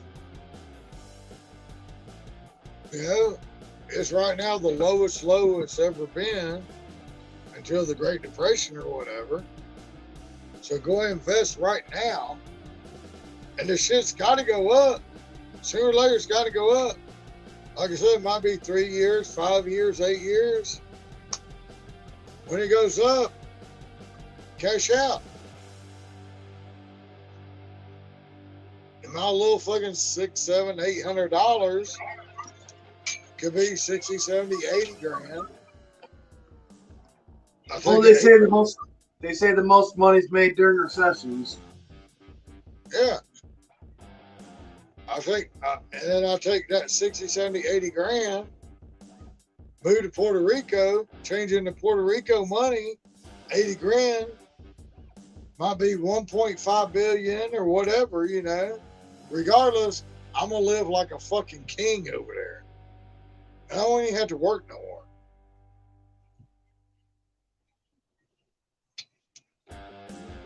I might just move to Costa Rica. Since what she said. I think Christian Call Me Little has a video on that. It says how much he could live there for, like a king, for like $800 a month or something like that.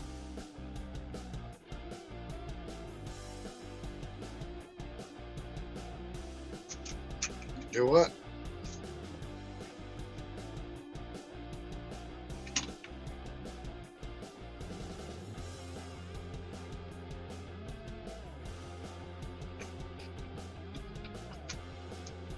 But my grandbaby sent me a thing that said, if you move to Costa Rica, $500 of U.S. money is almost $370,000 in Costa Rica. Yeah. I mean, it's not perfect, but where am I supposed to put drinking? He didn't drink much, but he did drink today. I mean, you got to think, $500 of U.S. money is worth almost $370,000. Now think about how much. Okay, $500. How much if I go over there with 80 grand or 30 grand? Go over with 30 grand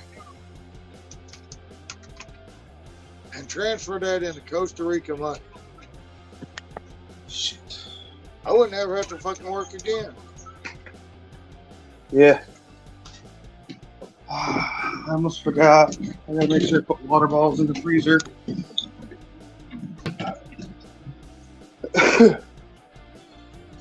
Lordy.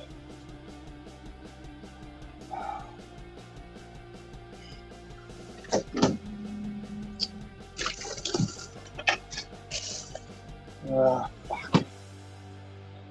Took 2 of them out. You took the rest of the water with them. Fuck me, bro. Oh. And here's a full one. What this is. At least 3 frozen ones to help keep my shit cold. Are you home? Huh? Are you at home? Yeah, I'm at home. Well, I missed the part flustered where as you fuck filled up with gas before you went home. You always fill up with gas before you went home. So what happened? Oh, spent $185 on gas today. But when you're always on video, you always go to the gas station and fill up before you go home. You didn't do that. I did the night before. I went this morning, filled up while I was talking to Lisa. That was $112 worth, and I just got 80. I just got 73 more. A little under half a tank, so it wouldn't last all day tomorrow either way. Oh my god. I am very sore. Started blistering up. Yeah, that's pretty bad. Well, I mean, because that's like my go-to thing. Is like, when I see Bud Soda at the gas station filling up, I'm like, okay, Bud Soda's done for the night. He's going home. It's like your routine thing when you're on camera. Yeah. And when you don't do your normal thing, you could throw me off. It takes like $90 to fill my little car. It's sitting there broken. That box I showed you was all my parts. I'm very sore. Don't mind. It's like when you're on camera, and I'm like, okay, Bud Soda's at the gas station. He's headed home. He's filling up for tomorrow. And then when you don't do that, you kind of throw me off. I'm like, oh, you're already home? You never filled up with gas? I did. Kind of throw me off my routine, man. I'm sorry. Very, very sore. Yeah. Damn, man. You're supposed to fill up before you go home, man. I don't every night. I try to spread it out over 2 if I can. But today I stayed pretty busy. I finally got some triples. So, I can look what I made today. Yeah, I try to do that when I go to Atlanta. It's like, I always, like, if I get gas and I work around here, I always want to go fill up before I go to Atlanta. And then, you know, according to how busy I am in Atlanta, I want to use that gas to work the next day and then try to fill up before I go back to Atlanta. But sometimes I have to fucking fill up before I go to Atlanta, according to how busy I am. But yeah, I try to do the same damn thing. It's like I always want to fill up before I go to Atlanta because unless I catch one or two gas stations down there that are about the same price as what I'm paying, 99% of them gas stations in Atlanta say if I'm paying $4.49, they're going to be fucking $4.99 or $5.09. Yeah, it's in the city. And I don't want to pay that down there. So I will literally, I don't give a fuck if it costs me $20 to fill up before I go to Atlanta. I will literally go to the gas station and fill up before I go to Atlanta, just in case. Just in case I get busy. You know? And I need to use extra gas that I thought I might not need to use it because it's busy down there and I got to go, you know, make my money.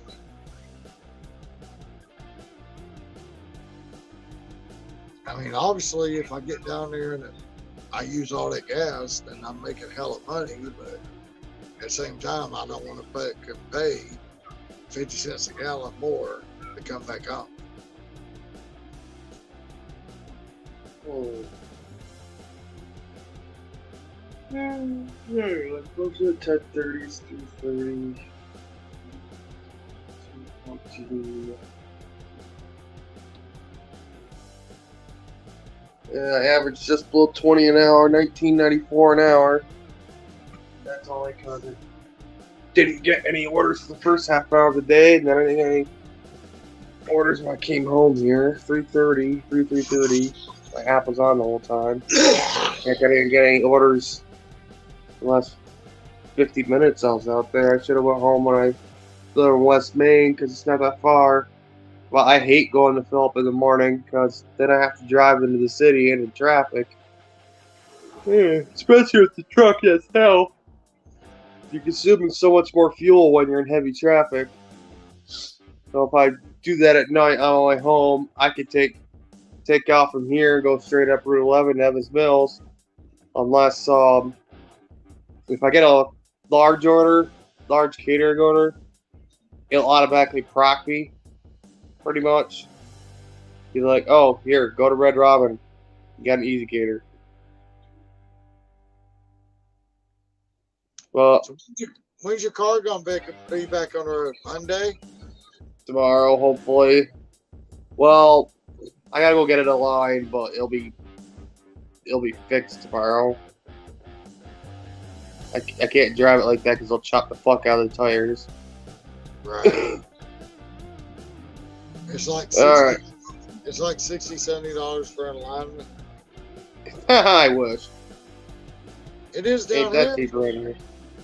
Yeah, most are around 150 to 200. Wow. Yeah, it ain't cheap here. We're in near Arc, but it's expensive to live up here. Yeah, I man, live in a shithole apartment and it's like $800 a month compared to like I see other signs. places around here. I see signs down here all the time. It's like $60, $70 for an alignment.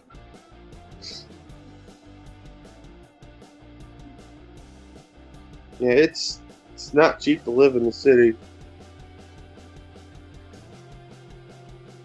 That shit's fucking crazy. And you know what? Atlanta might be the same fucking way. But I don't live in Atlanta. I live outside of Atlanta. I just go down there to work. So it might be just as expensive in Atlanta as it is for you. I just don't know because I don't live down there. I don't do no There's like the ghetto part of town, and then anywhere you'd want to live is expensive. It's because I live by a military base. All the prices are artificially inflated because they know the soldiers get their BAH, and they charge like $200 over what they get for that. And they can milk the military for every dime they can get.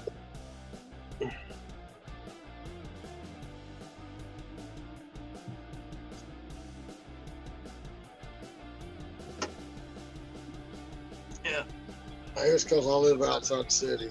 But like I said, I only go to Atlanta to work, and I come back on outside the city stuff. I need some sleep, bud. Alright? All right, brother. I gotta be up for a 10:30 shift tomorrow because that's the only thing I can schedule. Take care, man. I was waiting on you to go, and I was gonna end it. Alright. Nice talking to you, brother. All right, brother. I'll see you later.